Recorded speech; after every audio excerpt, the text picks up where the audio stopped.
মঙ্গলবার যখন রাত্রি 9:31 বুঝতেই পারছেন আপনি যে আপনার এই সময়টা ভীষণ জরুরি, কারণ এই সময় সঙ্গে কিন্তু ডাক্তারবাবু থাকেন। আরোগ্য মানেই সেরে ওঠার গল্প, আর সেরে ওঠার গল্পতে কিন্তু অবশ্যই চিকিৎসক থাকবেনই। আপনি শুনছেন 100.1 FM গোল্ড, এবং সঞ্জয় ও মনীষা রয়েছে আপনার সঙ্গে। এবং আজ আমাদের সঙ্গে কোন অতিথি আছেন? আজকে আমরা শিশুদের স্বাস্থ্য বিষয় নিয়ে কথা বলবো, কারণ আপনারা জানেন যে, বা যারা জানেন না তাদেরকে আমাদের জানিয়ে দেওয়া উচিত যে আমরা কিন্তু স্তন্যদুগ্ধ যে সপ্তাহ সেটা পালন করছি। সুতরাং আমাদের সঙ্গে রয়েছেন আমাদের আজকের বিশিষ্ট চিকিৎসক ডাক্তার অরুণালোক ভট্টাচার্য। আপনাকে আমাদের অনুষ্ঠানে স্বাগত। আমাদের লাইভ শুরু করব আমাদের আজকের যিনি অতিথি তাকে নিয়ে। ছোট্ট একটা বিজ্ঞাপনের সময় একটু চেয়ে নিচ্ছি আপনাদের কাছে, তারপরে ঠিক লাইভে ঢুকবো। ডাক্তার ভট্টাচার্য, আপনি যখন আমাদের স্টুডিওতে রয়েছেন, এবং বন্ধুরা আপনারা ইতিমধ্যে জেনে গিয়েছেন আমাদের আজকের বিষয় হচ্ছে মাতৃদুগ্ধ ও শিশু স্বাস্থ্য। অতএব 22488085 এ ফোন করবেন, 9903059992 আপনারা হোয়াটসঅ্যাপ করবেন, এবং FM গোল্ড ও আর আকাশবাণী কলকাতায় যে ফেসবুক পেজে সাইমালটেনিয়াসলি আপনারা অনুষ্ঠান দেখছেন সেখানে ইনবক্স করবেন। এগুলো নতুন করে কিছু বলার নয়, কিন্তু যে বিষয় নিয়ে আজকে আমরা কথা বলবো সেই বিষয়টা অত্যন্ত গুরুত্বপূর্ণ। একদম বলা যেতে পারে প্রায় প্রিমিটিভ একটা কোয়েশ্চেন করি। এই কথাটা তো আমরা ছোটবেলা থেকে সবাই শুনে এসেছি যে মাতৃদুগ্ধের মতন শিশুর কাছে কিছু হয় না। আপনারা চিকিৎসকরা বা চিকিৎসা বিজ্ঞানী প্রথম কখন এই কনসেপ্টটা এলো বা স্বীকৃতিটা এলো যে মাতৃদুগ্ধই একটি শিশুর প্রথম সুষম আহার এবং আদর্শ আহার? এইটা কিন্তু আমরা ডাক্তারদের কোনো কৃতিত্ব নেই যে এই ধারণাটা আনার পেছনে। তার কারণটা হচ্ছে যে মানুষ স্তন্যপায়ী প্রাণী। এবারে যে কোনো স্তন্যপায়ী প্রাণী তার মায়ের দুধ খেয়ে বড় হবে, এটা হচ্ছে স্বাভাবিক নিয়ম, মানে আমাদের প্রকৃতি বা নেচার এটাকে ঠিক করে দিয়েছেন। আমরা এটার থেকে মানুষ ডিভিয়েট করে যাচ্ছে, সরে গেছে। আমরা আমাদের ডাক্তার হিসেবে যে কর্তব্যটা সেটা হচ্ছে যে আমাদের ওই যে ডিভিয়েশন বা সরে যাওয়া, তার থেকে আবার ফিরিয়ে আনা, মানুষের মনে এই ধারণাটা বদ্ধমূল করে দেওয়া যে তোমার সন্তান তোমার দুধ খেয়ে বড় হবে, মানুষের সন্তান মানুষের দুধ খেয়ে বড় হবে। এই জিনিসটা যতক্ষণ আমরা মানুষের মধ্যে এই ধারণাটা যতক্ষণ ঢুকিয়ে না দিতে পারছি, সমস্যা চলতেই থাকবে। আচ্ছা, এই যে আপনারা প্রথম থেকে বলেন যে একটি শিশুর প্রথম আহারই হবে কলোস্ট্রাম, এটা আমরা অনেকেই জানি না, আমাদের অনেক লিসনারের কাছেও এটা পরিষ্কার নয়। কলোস্ট্রাম কি, এটা কেন আপনারা এত আদর্শ খাবার বলেন, এবং এখন গ্রামাঞ্চলে বা শহরের বড় বড় বেসরকারি হাসপাতালে যেখানে শিশু জন্মাচ্ছে, সরকারি হাসপাতালে, সব জায়গায় কি কলোস্ট্রাম দেওয়ার প্রবণতা ডাক্তারদের মধ্যেও তৈরি হয়েছে বা নার্সদের মধ্যে? এইটা একটা খুব সুন্দর প্রশ্ন, যার উত্তরটা ঠিক এক কথায় হবে না। এইটা আমাদের বুকের দুধ খাওয়ানোর সময় হচ্ছে যে কোনো ডেলিভারির 1 ঘন্টার মধ্যে শিশুকে মায়ের স্তনে দিতে হবে। এইটা হচ্ছে একটি নিয়ম বা একটা আমাদের প্রচলিত ধারণা, বা ঠিকঠাক করতে গেলে আমাদের একটা ধারণা আছে যে সিজারিয়ান সেকশন হয়েছে, তাহলে সে কি করে 1 ঘন্টার মধ্যে বুকের দুধ খাবে। সেটাও কিন্তু দেওয়া প্রয়োজন, এবং সেটা কিন্তু দেওয়া যায়। ইনফ্যাক্ট এখন বলা হয় যে সিজারিয়ান সেকশন হয়ে যাওয়ার পরে মাকে ওটি টেবিলের ওপরেই ব্রেস্টে দিয়ে দেওয়া যেতে পারে শিশুকে। সুতরাং 1 ঘন্টার মধ্যে শিশুকে মায়ের স্তনে দিতে হবে, এটা হচ্ছে প্রথম কথা। দ্বিতীয় কথা, মায়েরা একটা আশঙ্কায় ভোগেন যে আমার তো দুধ এলো না। তো এই মায়ের বুকের দুধ নামতে, মানে চলতি কথায় বুকের দুধ নামা বলে, সেটা কিন্তু 3 দিন সময় লাগে, 2 থেকে 3 দিন সময় লাগে। তো প্রাথমিক অবস্থায় কিন্তু দুধ বলতে আমরা যেরকম বুঝি, বা দুধের ফ্লো বলতে যেরকম বুঝি, ততটা দুধ আসে না। প্রথম দিকে আসে একটা কসকস মতো জিনিস, সেটাকেই বলা হয় কলোস্ট্রাম। কিন্তু সেই কলোস্ট্রামটা খাওয়ানোটা খুব জরুরি। তার কারণ হচ্ছে ওই কলোস্ট্রামটা হচ্ছে সোজা কথায় বলতে গেলে কনসেন্ট্রেটেড এনার্জি, এবং তার ভেতরে মানে পুষ্টিগুণ বলুন বা তার ভেতরে যে শরীর রোগ প্রতিরোধ করার ক্ষমতা বলুন, সেগুলো সবই কিন্তু সেই উপাদানগুলি তার মধ্যে আসে। সুতরাং সেইটি প্রথমে খাওয়াতেই হবে, এবং সেইটি খাওয়াতে খাওয়াতে মাকে অ্যাসিওর করতে হবে যে ওইটি তোমার প্রাথমিক দুধ, এবং তোমার যে দুধটা তুমি তোমার মাথায় রয়ে গেছে সেটা নামতে 2-3 দিন সময় লাগবে, সেই সময়টুকু তোমায় দিতে হবে। এইখানে আপনি শিশুকে যত তাড়াতাড়ি মায়ের বুকে দেবেন তত তাড়াতাড়ি কলোস্ট্রাম আসবে, তত তাড়াতাড়ি দুধের ফ্লো এস্টাবলিশড হয়ে যাবে। আর যত দেরি করে করে দেওয়া হবে সেটা তত দেরি হবে। তো সেই জন্য কলোস্ট্রাম খাওয়াটা আপনি যদি পুষ্টিগতভাবে বলেন বা যদি পরবর্তীকালে দুধের ফ্লো আসা বলেন, দুটো ক্ষেত্রেই খুব জরুরি শিশুদের কলোস্ট্রাম খাওয়ানো। বেশ। ধরুন যে মায়ের ফুল বডি অ্যানাস্থেশিয়া হচ্ছে, পুরো অজ্ঞান করেই করতে হচ্ছে, হয়তো তার সেকেন্ড ইস্যু, তার কোমরে ইনজেকশন নেওয়ার আর কোনো অবকাশ নেই, সেই মাকে কলোস্ট্রাম দিতে পারেন? তার মানে ক্ষেত্রে কি নিয়ম হবে? হ্যাঁ, মানে আজকাল কিন্তু ফুল সিজারিয়ান সেকশন বা আপনি যদি বাচ্চা ডেলিভারির কথা বলেন, মানে ফুল বডি অ্যানাস্থেশিয়া প্রায় উঠেই গেছে, মানে নায়েরই বরাবর, যদি না মা খুব অসুস্থ হয়ে পড়েন বা কিছু। এবং ধরুন আমাদের যখন প্রথম আমরা প্র্যাকটিস শুরু করি তখন তো ফুল বডি অ্যানাস্থেশিয়া ছিল, তখন লোকাল অ্যানাস্থেশিয়া ছিল না।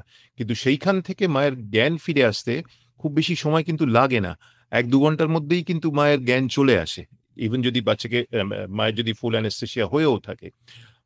সুতরাং মায়ের জ্ঞান ফিরে এলেই শিশুকে কিন্তু মায়ের স্তনে দেওয়া যেতে পারে। আচ্ছা, বেশ। এই যে ব্রেস্ট ফিডিং উইক আমরা পালন করি, আমাদের এটার তো একটা নিশ্চয়ই সচেতনতার উদ্দেশ্য আছে, যাতে মায়ের বুকের দুধের সন্তানের পুষ্টি হয়, বার্তা যায় যে এটি আদর্শ। এটা কবে থেকে শুরু হলো, আর যে উদ্দেশ্যে শুরু হলো সেটা কি সফল হয়েছে আদৌ? যে জিনিসটা সফল হয়ে যায় সেই জিনিসটা, এই যে একটু আগেই যেটা ওবিসিটি নিয়ে কথা হচ্ছিল, যে সচেতনতা, তো এই সচেতনতার ব্যাপারটা এখনো আসেনি। আমি একটু যদি পরিসংখ্যান দিয়ে আপনাদেরকে বলি, যে national family health survey NFHS শেষ যে পরিসংখ্যানটি প্রকাশ করেছেন সেটি 1922 সাল পর্যন্ত, তাতে দেখা যাচ্ছে যে 1 ঘন্টার মধ্যে যে ব্রেস্টে দেওয়ার কথাটা বলা হলো, যে স্তনে দেওয়ার কথাটা, তার মানে শতকরা ভাগ হিসেবে সেটি মাত্র 44-45%। মানে ভেবে দেখুন যে এই মায়েদের ডেলিভারির মধ্যে ইভেন 50% মাকেও, মায়ের বুকেও কিন্তু সন্তানকে দেওয়া হয় না। প্রথম এইটা একটা পরিসংখ্যান আছে। দ্বিতীয় পরিসংখ্যানটি হচ্ছে যে এক্সক্লুসিভ ব্রেস্ট ফিডিং যেটাকে বলা হয়, যে 6 মাস পর্যন্ত শুধুমাত্র বুকের দুধ এবং শুধুমাত্রই বুকের দুধ, সেটিরও কিন্তু পরিসংখ্যান অনুযায়ী খুব ভালো নয়। অ্যাভারেজ এই 60% মা 6 মাস পর্যন্ত বুকের দুধ বাচ্চাদের খাইয়ে রাখেন, এবং সেটিও কিন্তু গ্রামাঞ্চলে বেশি, শহরাঞ্চলে সেই সংখ্যাটি আরো কম। সুতরাং আপনি পরিসংখ্যানগতভাবে দেখতে গেলে কিন্তু দেখা যাবে যে আমাদের মধ্যে আমরা প্রত্যেক বছর ধরে প্রায় শেষ অন্তত 7-8 বছর ধরে এই ব্রেস্ট ফিডিং অ্যাওয়ারনেস চালিয়ে আসছি, কিন্তু পরিসংখ্যানগতভাবে কিন্তু এখনো আমরা সেই লক্ষ্যে পৌঁছতে পারিনি যেখানে শিশুটি শুধুমাত্র মায়ের দুধ খেয়েই মানুষ হবে বা বড় হবে। বন্ধুরা, আপনারা আমাদের সঙ্গে যারা আছেন, 22488085 এই ল্যান্ডলাইনটি খোলা রয়েছে। যদিও আমাদের ফেসবুকে এসে বন্ধুরা একটু অভিযোগ বা অনুযোগ জানাচ্ছেন যে তারা ঠিক মতো শুনতে পাচ্ছেন না, সেটা কোনো কারণে যদি সাউন্ড একটু কম থাকে আমাদের ইঞ্জিনিয়ার বন্ধুরা দেখে নেবেন।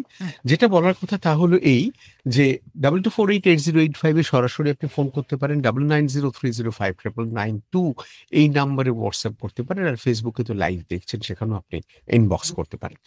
এরপর যে প্রশ্নটা স্বাভাবিকভাবেই উঠে আসে আমাদের সকলের মনে, এই যে একটা আপনারা বলে থাকেন রোগ প্রতিরোধের খনি মাতৃদুগ্ধ এবং এনার্জি ড্রিঙ্ক, আপনি বললেন আমরা তো এখন প্রচুর প্যাকেটজাত এনার্জি ড্রিঙ্ক পাই বাজারে, তুলনায় মায়ের দুধ এনার্জি ড্রিঙ্ক হিসেবে অনেক উন্নত। এই যে এনার্জি ড্রিঙ্ক এবং রোগ প্রতিরোধের একটি উপাদান, এর মূল উপাদান কি কি কি কি থাকে মায়ের দুধে?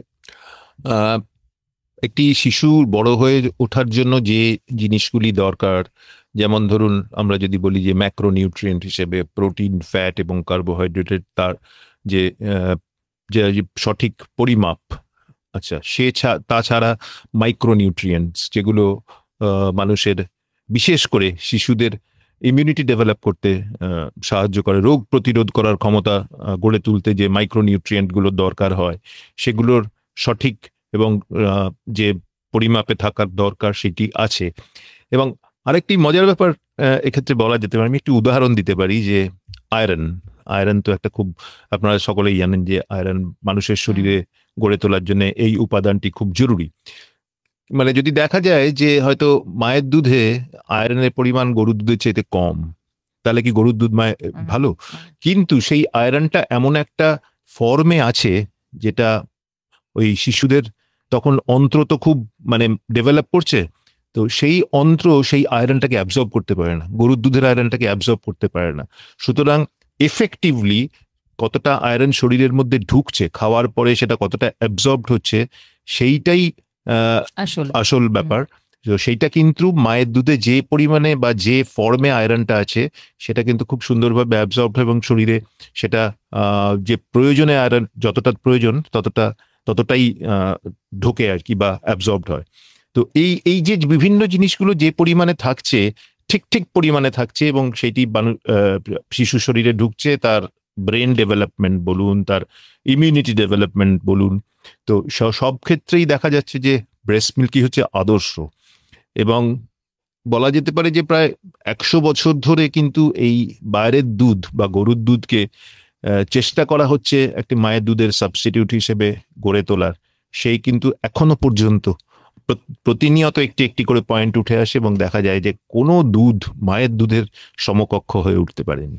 এইখানেই একটি প্রশ্ন আসে, যেটা যে ধরুন যে সন্তান জন্মানোর পর মাতৃহারা হলো, বা যে সন্তানের মা অসুস্থ হলেন, তিনি সঙ্গে সঙ্গে তার হয়তো অনেক মায়েরই দুধ তৈরি হতে সময় লাগে, দুধ তৈরি হয়ও না তুলনায়, তাদের তো একটা বিকল্প দুধের ব্যবস্থা করতে হয় সন্তানের জন্য।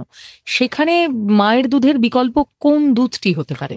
এক্ষেত্রে কতগুলো ব্যাপার আছে। যে ধরুন যে মা অসুস্থ হয়ে পড়লেন, যার একটা সাময়িকভাবে হয়তো মায়ের দুধের সাবস্টিটিউট কিছু একটা দিতে হতে পারে, সেক্ষেত্রে অন্য মায়ের দুধ দেওয়া যেতে পারে।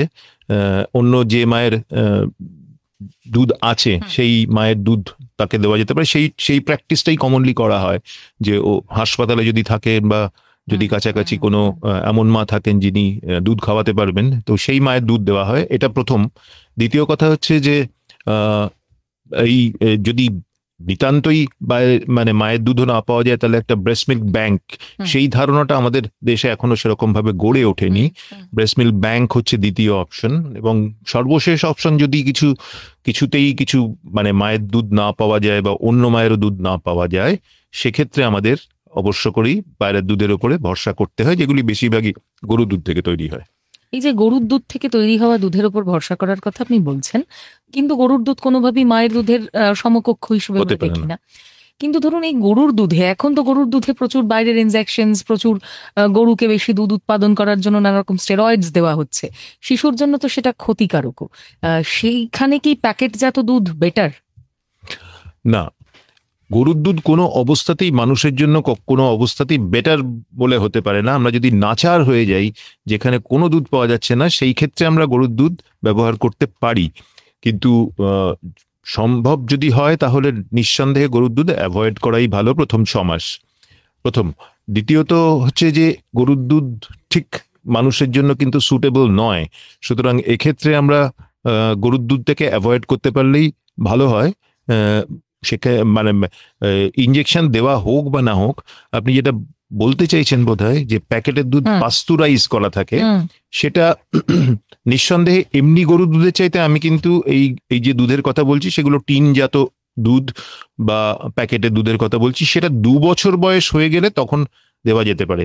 এবং কোনো অবস্থাতে এমনি গরুর দুধ মানে কোনো বয়সেই শিশুদের পেটের পক্ষে ভালো নয়, কারণ ওই দুধ পাস্তুরাইজ করা থাকে না, তো ওই দুধে কিন্তু প্রচুর জীবাণু থাকতে পারে। আচ্ছা, মানে যদি ওরকম ভাবে দুধ কিনে এনে, যাকে বলে আমরা বলি না যে ফুটিয়ে খাওয়ানো, ফুটিয়ে খাওয়ালেও আপনি বলছেন সেটা পুরোটা হয় না। কারণ দেখবেন এমনি এই টিনজাত দুধ বা সব জায়গাতে পাস্তুরাইজ কথাটা লেখা থাকে, বা প্যাকেটের গায়েও পাস্তুরাইজ করা, কারণ শুধুমাত্র টেম্পারেচার নয়, তার সঙ্গে একটা প্রেশার জেনারেট করতে হয়। সেই প্রেশারে না গেলে কিন্তু সব জীবাণু মরে না। তো সেই জন্য পাস্তুরাইজ করা দুধ খাওয়ানো ভালো, কিন্তু সেটাও 2 বছর বয়সের পরে। 2 বছর পর্যন্ত কিন্তু ব্রেস্ট মিল্ক এবং অন্যান্য খাবার দেওয়াটাই বাঞ্ছনীয়। যে প্রশ্নটা এরপর খুবই আমাদের মাথায় আসে, যে অনেক মা, এখনকার অনেক মা নানা কারণে ব্রেস্ট মিল্ক করাতে চান না। অনেকের মনে হয় যে ব্রেস্ট মিল্ক করালে হয়তো চেহারায় তার প্রভাব পড়তে পারে। এই ধরনের নিশ্চয়ই পেশেন্ট দেখতে গিয়ে আপনারাও এই ধরনের অভিজ্ঞতার মুখোমুখি হন, এক্ষেত্রে আপনারা কি বলবেন? মানে আপনাদের স্তোকবাক্য কি হয় এটার জন্য? হ্যাঁ, মানে তবে আজকালকার কিন্তু মায়েরা অনেক বেশি সচেতন হয়েছেন বলে আমার দৈনন্দিন জীবনে আমাদের মনে হয়নি। নিতান্ত যদি কারোর খুব সমস্যা না থাকে, বুকের দুধ সকলেই খাওয়াতে চান, এবং বুকের দুধ খাওয়ানোর কিন্তু মায়েদের কিছু কিছু মানে উপকারিতা আছে। যেমন ধরুন এই যে ওজনের কথা বললেন, ব্রেস্ট মিল্ক খাওয়ালে কিন্তু ওজন বাড়ার প্রবণতা কম হয়।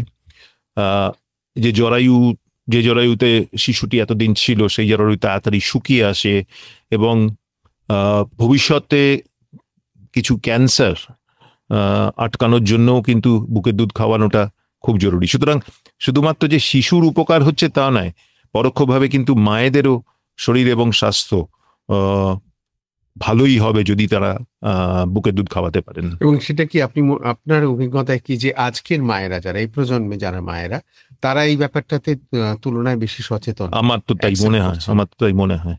এখন তারা যদি বুকের দুধ খাওয়াতে পাচ্ছেন না, তার জন্য কিন্তু দায়ী অনেকে। এক হচ্ছেন আমরা ডাক্তারবাবুরা, কিছুটা তো দায়ী বটেই। তার কারণ এই যে মাকে একটা তৈরি করা, মাকে মানসিকভাবে যে প্রস্তুত করা যায়, তোমার সন্তান আসছে, তোমাকে তার বুকের দুধ খাওয়াতে হবে, এটা কিন্তু ডেলিভারির আগে থেকে হওয়া দরকার। এবং তার যে যেখান থেকে দুধ বেরোয়, স্তনবৃন্তে কোনো সমস্যা আছে কিনা, সেই জিনিসটা কিন্তু আগে থেকে দেখে মাকে বলে দেওয়ার দরকার যে তোমার এই স্তনবৃন্তে এই সমস্যা থাকলে তোমার কিন্তু শিশুটির দুধ খেতে অসুবিধে হতে পারে, সেটা আগে থেকে ব্যবস্থা নেওয়া। তো এই জিনিসগুলো আগে থেকে করার দরকার। বিশেষ করে মাকে মানসিকভাবে একটা তৈরি করার ব্যাপারটা, সেটা আমাদের দেশে খুব বেশি হয় বলে আমার মনে হয় না। আর তৃতীয়ত হচ্ছে বাড়ির মানুষেরা, বিশেষ করে বড়রা, ডেলিভারির পরে মাকে একটু শান্তি দিতে চান বলে হয়তো এই রাত্রিবেলা জেগে জেগে ডেলিভারি ধকল গেছে অনেক, তারপরে আবার বাচ্চাকে দুধ খাওয়াবে, এই জিনিসটা বাড়ির বড়রাও খুব একটা যদি এনকারেজ না করেন, তাহলেও কিন্তু দুধ আসাটা মুশকিল হয়ে যায়। সুতরাং সবাই মিলে চেষ্টা করলে একটা ব্যাপার দাঁড়ায়, কিন্তু সবাই মিলে যদি চেষ্টা না করা যায় তাহলে জিনিসটা দাঁড়ায় না। একজন বন্ধু আছেন। হ্যালো হ্যালো, নমস্কার। হ্যাঁ বলুন, বলছেন? একটু জোরে বলুন। আমি কলকাতা 39 থেকে বরুণ ভট্টাচার্য। বলুন বরুণ বাবু, একটু জোরে কথা বলা যাবে? হ্যাঁ, এবার শোনা যাচ্ছে, বলুন।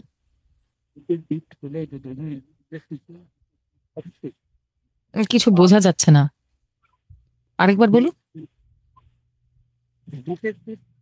খাওয়া বেরিয়ে শিশু বুকের দিক খাচ্ছে, ব্রেস্টের বেরিয়ে, হ্যাঁ, ব্রেস্টের বেরিয়ে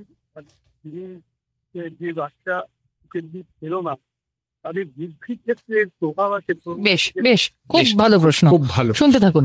নিঃসন্দেহে এটা দেখা গেছে যে পরিসংখ্যানে দেখা গেছে যে ব্রেস্ট মিল্ক খাওয়া বাচ্চাদের আইকিউ আর্টিফিশিয়াল বা বাইরের দুধ খাওয়া বাচ্চাদের তুলনায় বেশি হয়। এটা বৈজ্ঞানিকভাবে প্রমাণিত। বেশ, ছোট্ট একটা বিজ্ঞাপন বিরতি রয়েছে, বিরতির পরেই আমরা ফিরে আসছি আবার অনুষ্ঠানে, সঙ্গে থাকুন। ভাবুন তো, 2050-এর মধ্যে অতিরিক্ত ওজন বা মেদবৃদ্ধি একটি জাতীয় চ্যালেঞ্জ হয়ে উঠতে পারে, যার প্রভাব আমাদের স্বাস্থ্য এবং প্রগতি দুইয়ের ওপরই পড়তে পারে। কিন্তু আমরা একজোট হয়ে এই চ্যালেঞ্জের বিরুদ্ধে লড়াই করতে পারি। अगर आप खाने के तेल में कटौती करते हैं, अपने को फिट रखते हैं, तो ये विकसित भारत की यात्रा में आपका एक बड़ा योगदान होगा। মাননীয় প্রধানমন্ত্রী শ্রী নরেন্দ্র মোদীর আহ্বানে গোটা দেশ নিচ্ছে একটি অঙ্গীকার, তেলের মাত্রা কমাবো, স্বাস্থ্যকে আপন করে থাকবো, অতিরিক্ত নুন এবং চিনি থেকে দূরত্ব বজায় রাখবো, স্বাস্থ্যকর খাবার ও সুস্থ থাকা, এটাই জীবন যাপনের সঠিক রাস্তা। আসুন, ইট রাইট ইন্ডিয়ার মাধ্যমে সুস্থ ও স্বাস্থ্যকর ভারতের এই মিশনে হই ভাগিদার। সুস্বাস্থ্যের জন্য FSSAI দ্বারা জনস্বার্থে জারি।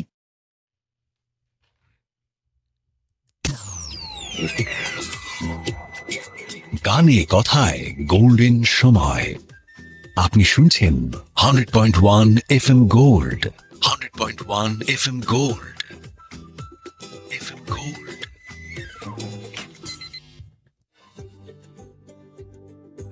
আপনার ভালো থাকার পাসওয়ার্ড আরোগ্য।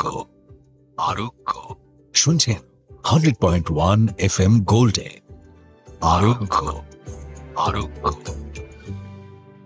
100.1 FM গোল্ডে আরোগ্যতে ফিরে এলাম। আমাদের অতিথির সঙ্গে ডাক্তার রুনা আলোক ভট্টাচার্য, এই শহরের বিশিষ্ট শিশু রোগ বিশেষজ্ঞ। তাকে নিয়ে আজকের বিষয় মাতৃদুগ্ধ ও শিশু স্বাস্থ্য, এই নিয়ে আমরা কথা বলছি। চমৎকার একটি প্রশ্ন পেয়েছিলাম, ইন্টেলিজেন্সের প্রশ্ন। এটা সঙ্গেই একটু যদি জুড়ে দিই মনীষা আর আমি, তা হচ্ছে একটি বাচ্চা যে ন্যাচারালি ব্রেস্ট মিল্ক পেল, মাতৃদুগ্ধ পেল, আরেকটি বাচ্চা যে পেল না, মৌলিক স্বাস্থ্যের ক্ষেত্রে, তার গঠনের ক্ষেত্রে কি দুটি বাচ্চার মধ্যে তফাৎ ঘটবে? ঘটার সম্ভাবনা খুব বেশি। তার কারণ এটাও দেখা গেছে যে যারা ঠিকঠাক মতো বাইরের দুধ খেয়ে বড় হচ্ছে, তাদের মধ্যে ওবিসিটি বা বেশি ওজন হওয়ার প্রবণতা অনেক বেশি। বুকের দুধ খেলে কিন্তু কোনো অবস্থাতেই ওবিসিটির প্রবণতা থাকে না। এখন তো ওবিসিটি নিয়ে খুব কথা হচ্ছে, তো না স্বাভাবিকভাবে 2050 একটু আগেই তো শুনলেন আপনারা যে এই ওবিসিটি প্রিভেনশন বা ওবিসিটি আটকাতে গেলেও কিন্তু এই ব্রেস্ট মিল্ক খাওয়ার 6 মাস পর্যন্ত ব্রেস্ট মিল্ক খাওয়ার একটা উল্লেখযোগ্য ভূমিকা রয়েছে। এরকম আচ্ছা তুমি বলো। এরকমও শুনেছি যে হাড় শক্ত হয়, মানে খুব কলিকুয়ালি এটা শোনা, এটা আমি জানি না কোনো সায়েন্টিফিক ভিত্তি আছে কিনা, যে যারা মায়ের দুধ খেয়েছে বা পেয়েছে তাদের হাড় অনেক শক্ত হয়, বোন ডেনসিটি নাকি বেটার হয়। এটা কি সত্যি?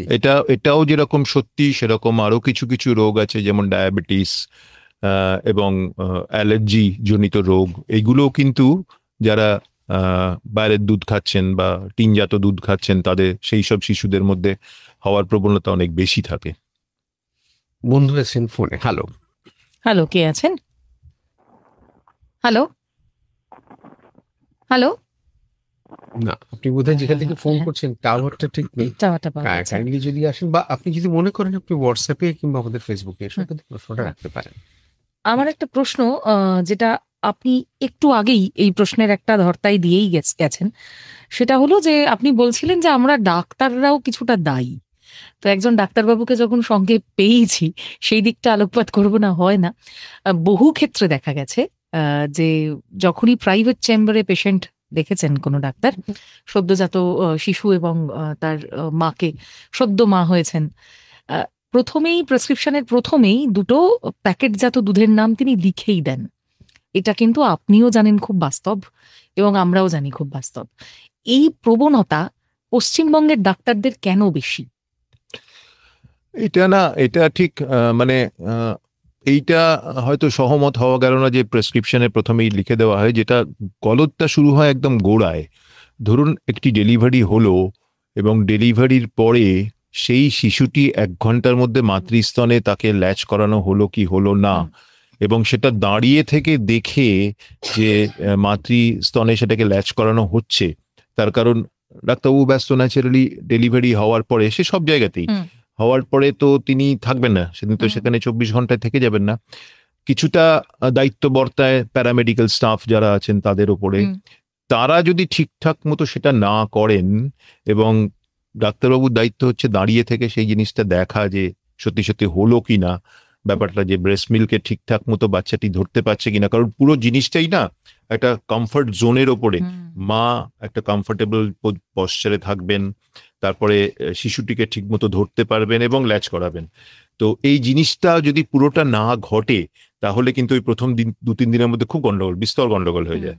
এবং সেটা কিন্তু ওই যে 2-3 দিনের মধ্যে হলো না, এটা একটা ভিশিয়াস সাইকেল হয়। মা টেন্স হয়ে যাচ্ছেন যে আমার বাচ্চা দুধ খাচ্ছে না, বা আমার দুধ আসছে না, বাচ্চাটা চেঁচাচ্ছে তার মধ্যে, কারণ দুধ না পেয়ে খিদে পাচ্ছে তার।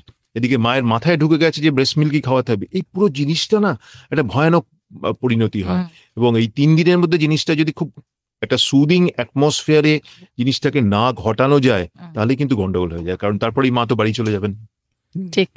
বন্ধু আছেন, লিসনার আছেন একজন, দেখেনি কোন লিসনার, না তিনি এসেছিলেন, আবারও আসবেন। একটা প্রশ্ন এসেছে, তমজিৎ গোস্বামী, তিনি লিখছেন, বাচ্চার 2 বছর বয়স থেকে প্যাকেটজাত কাউ মিল্ক কি চলতে পারে? শিশু এখনো ব্রেস্টফিড করে? হ্যাঁ, আমাদের বলা হয় যে 6 মাস পর্যন্ত এক্সক্লুসিভ ব্রেস্ট ফিডিং, তারপরে অপশনাল ব্রেস্ট ফিডিং। কারণ শক্ত খাবার 6 মাসের পরে শুরু করে দেওয়া উচিত, এবং আস্তে আস্তে আস্তে আস্তে বুকের দুধটাকে যথাসম্ভব কমিয়ে এনে 2 বছরের পরে ব্রেস্ট মিল্ক খেলো বা না খেলো তাতে কিছু যায় আসে না। তবে অনেকে বলেন যে 2 বছরের পরেও ব্রেস্ট মিল্ক খাওয়ানো যেতে পারে। তো দুধটাকে বেস হিসেবে রেখে আমাদের বাঙালিদের অনেক খাবার তৈরি হয়, যেমন দুধের সাথে মুড়ি বা চিড়া বা রুটি বা ভাত যেগুলো মেশানো হবে, সেগুলো তো অবশ্যই গরুর দুধ বা বাইরের দুধের থেকে করা উচিত। কিন্তু এই যে আগে বললাম যে গরুর দুধের তো পাস্তুরাইজ করা থাকে না, সেক্ষেত্রে প্যাকেটজাত দুধ 2 বছরের পরে দেওয়া যেতেই পারে। বেশ। সাইফুদ্দিন এসকে সাইফুদ্দিন তিনি একটা প্রশ্ন করেছেন। তিনি বলছেন, মায়ের যদি কোনো সংক্রামক অসুখ থাকে, সন্তান কি বুকের দুধ পেতে পারে? হ্যাঁ, বুকের দুধ পেতে পারে। কিছু কিছু সংক্রামক রোগ আছে, সেগুলি সংখ্যায় অতি নগণ্য, 1টি বা 2টি হতে পারে। সেক্ষেত্রে কিন্তু অবশ্য করে বুকের দুধ খাওয়ানো বন্ধ করা চলবে না, মানে না না করলেই ভালো হয়। যেমন ধরুন, এক উদাহরণ হিসেবে আমি বলি যে ভাইরাল ইনফেকশন বা ভাইরাল সংক্রমণ তো লেগেই থাকে, বছরে 1-2 করে সকলেরই হয়। কিন্তু মায়ের যেই মুহূর্তে ভাইরাল সংক্রমণ মা বুঝতে পারবেন যে তার একটা ভাইরাল সংক্রমণ হয়েছে, সাথে সাথে মাস্কটি পরে ফেলবেন। আমাদের কোভিড চলে যাওয়ার সাথে সাথে আমাদের মাস্ক পরার প্রবণতাটা চলে গেছে, কিন্তু অবশ্য করে সেই সংক্রমণ যদি শিশুর শরীরে না সংক্রমিত হয় সেই জীবাণুটি, তার জন্য মাকে মাস্কটি পরে ফেলতে হবে। কোন কিন্তু কোন সংক্রামক রোগের ক্ষেত্রে মা পারবেন না খাওয়াতে? সেটা কিছু কিছু ক্ষেত্রে বলা যেতে পারে যে আজকাল HIV AIDS নিয়ে খুব কন্ট্রোভার্সি আছে, সেক্ষেত্রেও কিন্তু ব্রেস্ট মিল্ক দেওয়া হয় ওষুধ দিয়ে, সেটি যেমন আছে। তারপরে মায়ের যদি কোনো ক্যান্সার জাত ওষুধ খান মা, সেক্ষেত্রে দেওয়া যায় না। কিছু কিছু সাইকিয়াট্রি মেডিসিন আছে যেগুলো খেলে, সেগুলো কিন্তু সব নয়, মানে এগুলো ব্ল্যাঙ্কেট নয়, কিন্তু কিছু কিছু ওষুধের ক্ষেত্রে এগুলো করা যেতে পারে।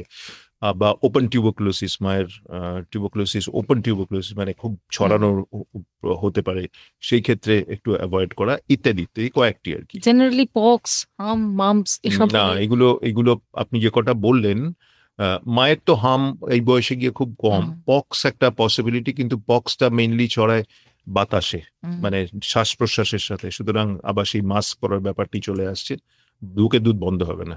বেশ। বন্ধুরা, আপনারা আমাদের অনুষ্ঠান যারা শুনছেন 100.1 FM গোল্ড এবং সাইমালটেনিয়াসলি ফেসবুক পেজে দেখছেন, তাদের জন্য এই সময়টুকুতে একটা ছোট্ট কথা বলে দেওয়ার। ঘড়ির কাঁটা বলছে 9:59 হয়ে 38 সেকেন্ড। ঠিক 10টা যখন বাজবে, এই 10টা থেকে 10:30 এই সময়টা আপনারা রেডিওতে অনুষ্ঠানটা শুনতে পাবেন না। 10:30 থেকে আবার আপনারা রেডিওতে আমাদের ভয়েস শুনতে পাবেন, আমাদের অতিথি এবং আমাদের দুজনের। তা এই সময় কিন্তু আপনারা ফেসবুকে আমাদের লাইভ দেখবেন, অর্থাৎ অনুষ্ঠানটা আমাদের চলতে থাকবে 2টো চ্যানেলে, 100.1 FM গোল্ড এবং আকাশবাণী কলকাতার ফেসবুক পেজে কিন্তু আপনারা আমাদের অনুষ্ঠান দেখতেই থাকবেন। ফলে আপনারা প্রশ্ন করতে থাকুন, ফোনে করুন, ফেসবুকে করুন, হোয়াটসঅ্যাপে করুন, কোনো অসুবিধা নেই।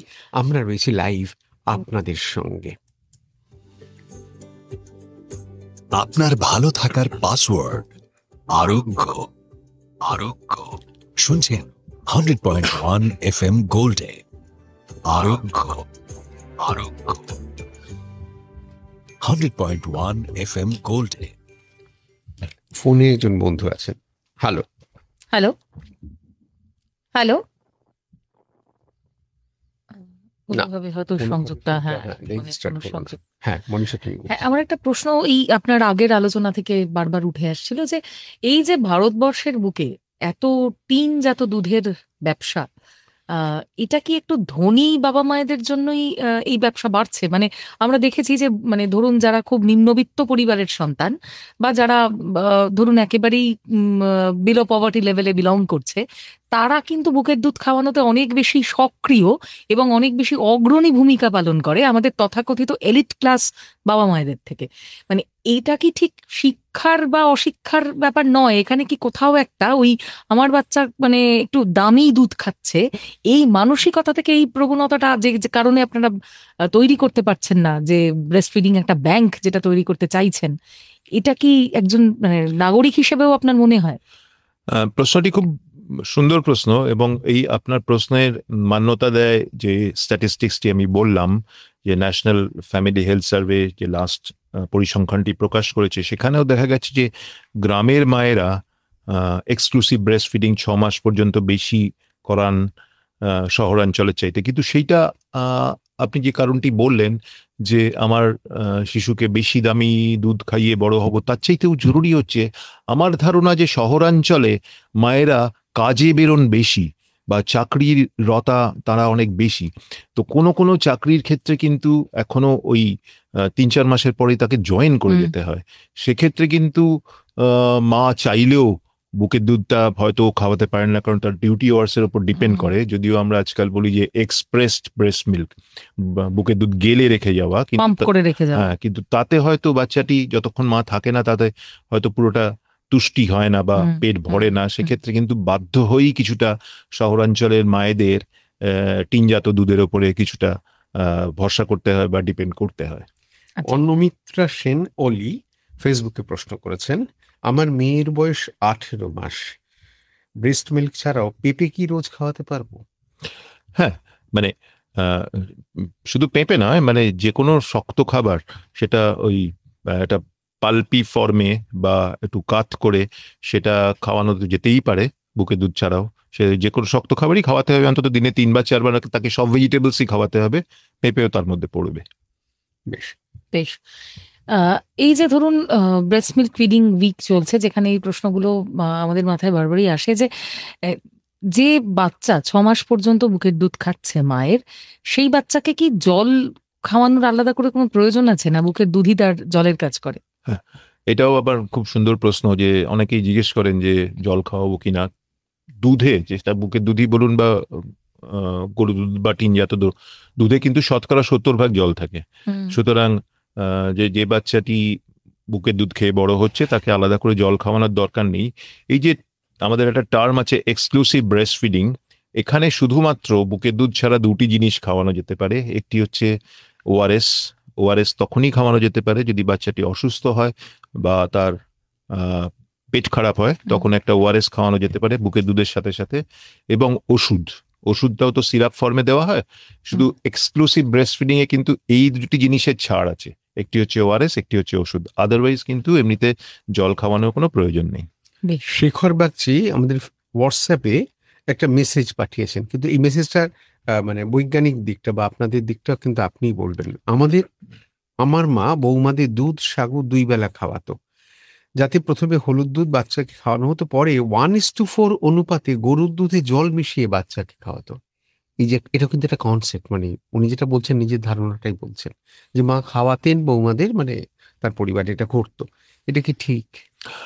প্রশ্নটা হচ্ছে যে বৌমাদের সাবু দুধ খাওয়াতেন, হ্যাঁ হ্যাঁ, আর কি খাওয়াতেন? আর পরে 1:4 মানে বাচ্চাকে পরে 1:4 অনুপাতে গরুর দুধে জল মিশিয়ে খাওয়ানো হতো। আচ্ছা, এখানে এই প্রশ্নটিও খুব সুন্দর প্রশ্ন। এখানে 2টি ভাগ আছে প্রশ্নটির। একটি হচ্ছে যে দুধ সাবু খেলে বুকে দুধ বাড়ে, এরকম একটা ধারণা কনসেপ্ট ছিল আছে বা ছিল। তাহলে বলতে হয় যে পুষ্টির ব্যাপারটা, যে মায়ের খাবারের উপরে মায়ের দুধের প্রোডাকশন ডিপেন্ড করে, এটা একদম ভুল।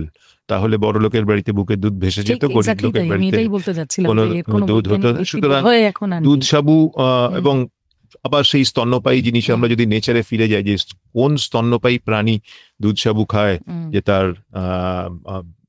তার স্তনে প্রচুর দুধ আসবে এবং তার বাচ্চারা সেই দুধ খেয়ে মানুষ। সুতরাং খাবারের উপরে অতটা কিছু ডিপেন্ড করে না। আসলে এটা আগেকার দিনের মানুষদের, আর এত তো ভ্যারাইটি অফ ফুড ছিল না, এত ডাক্তার ছিল না, তখন ওই প্রাকৃতিক কিছু ঘরোয়া উপায়েই সেটা মায়েরা করে তৃপ্ত হতেন আর কি। একদমই।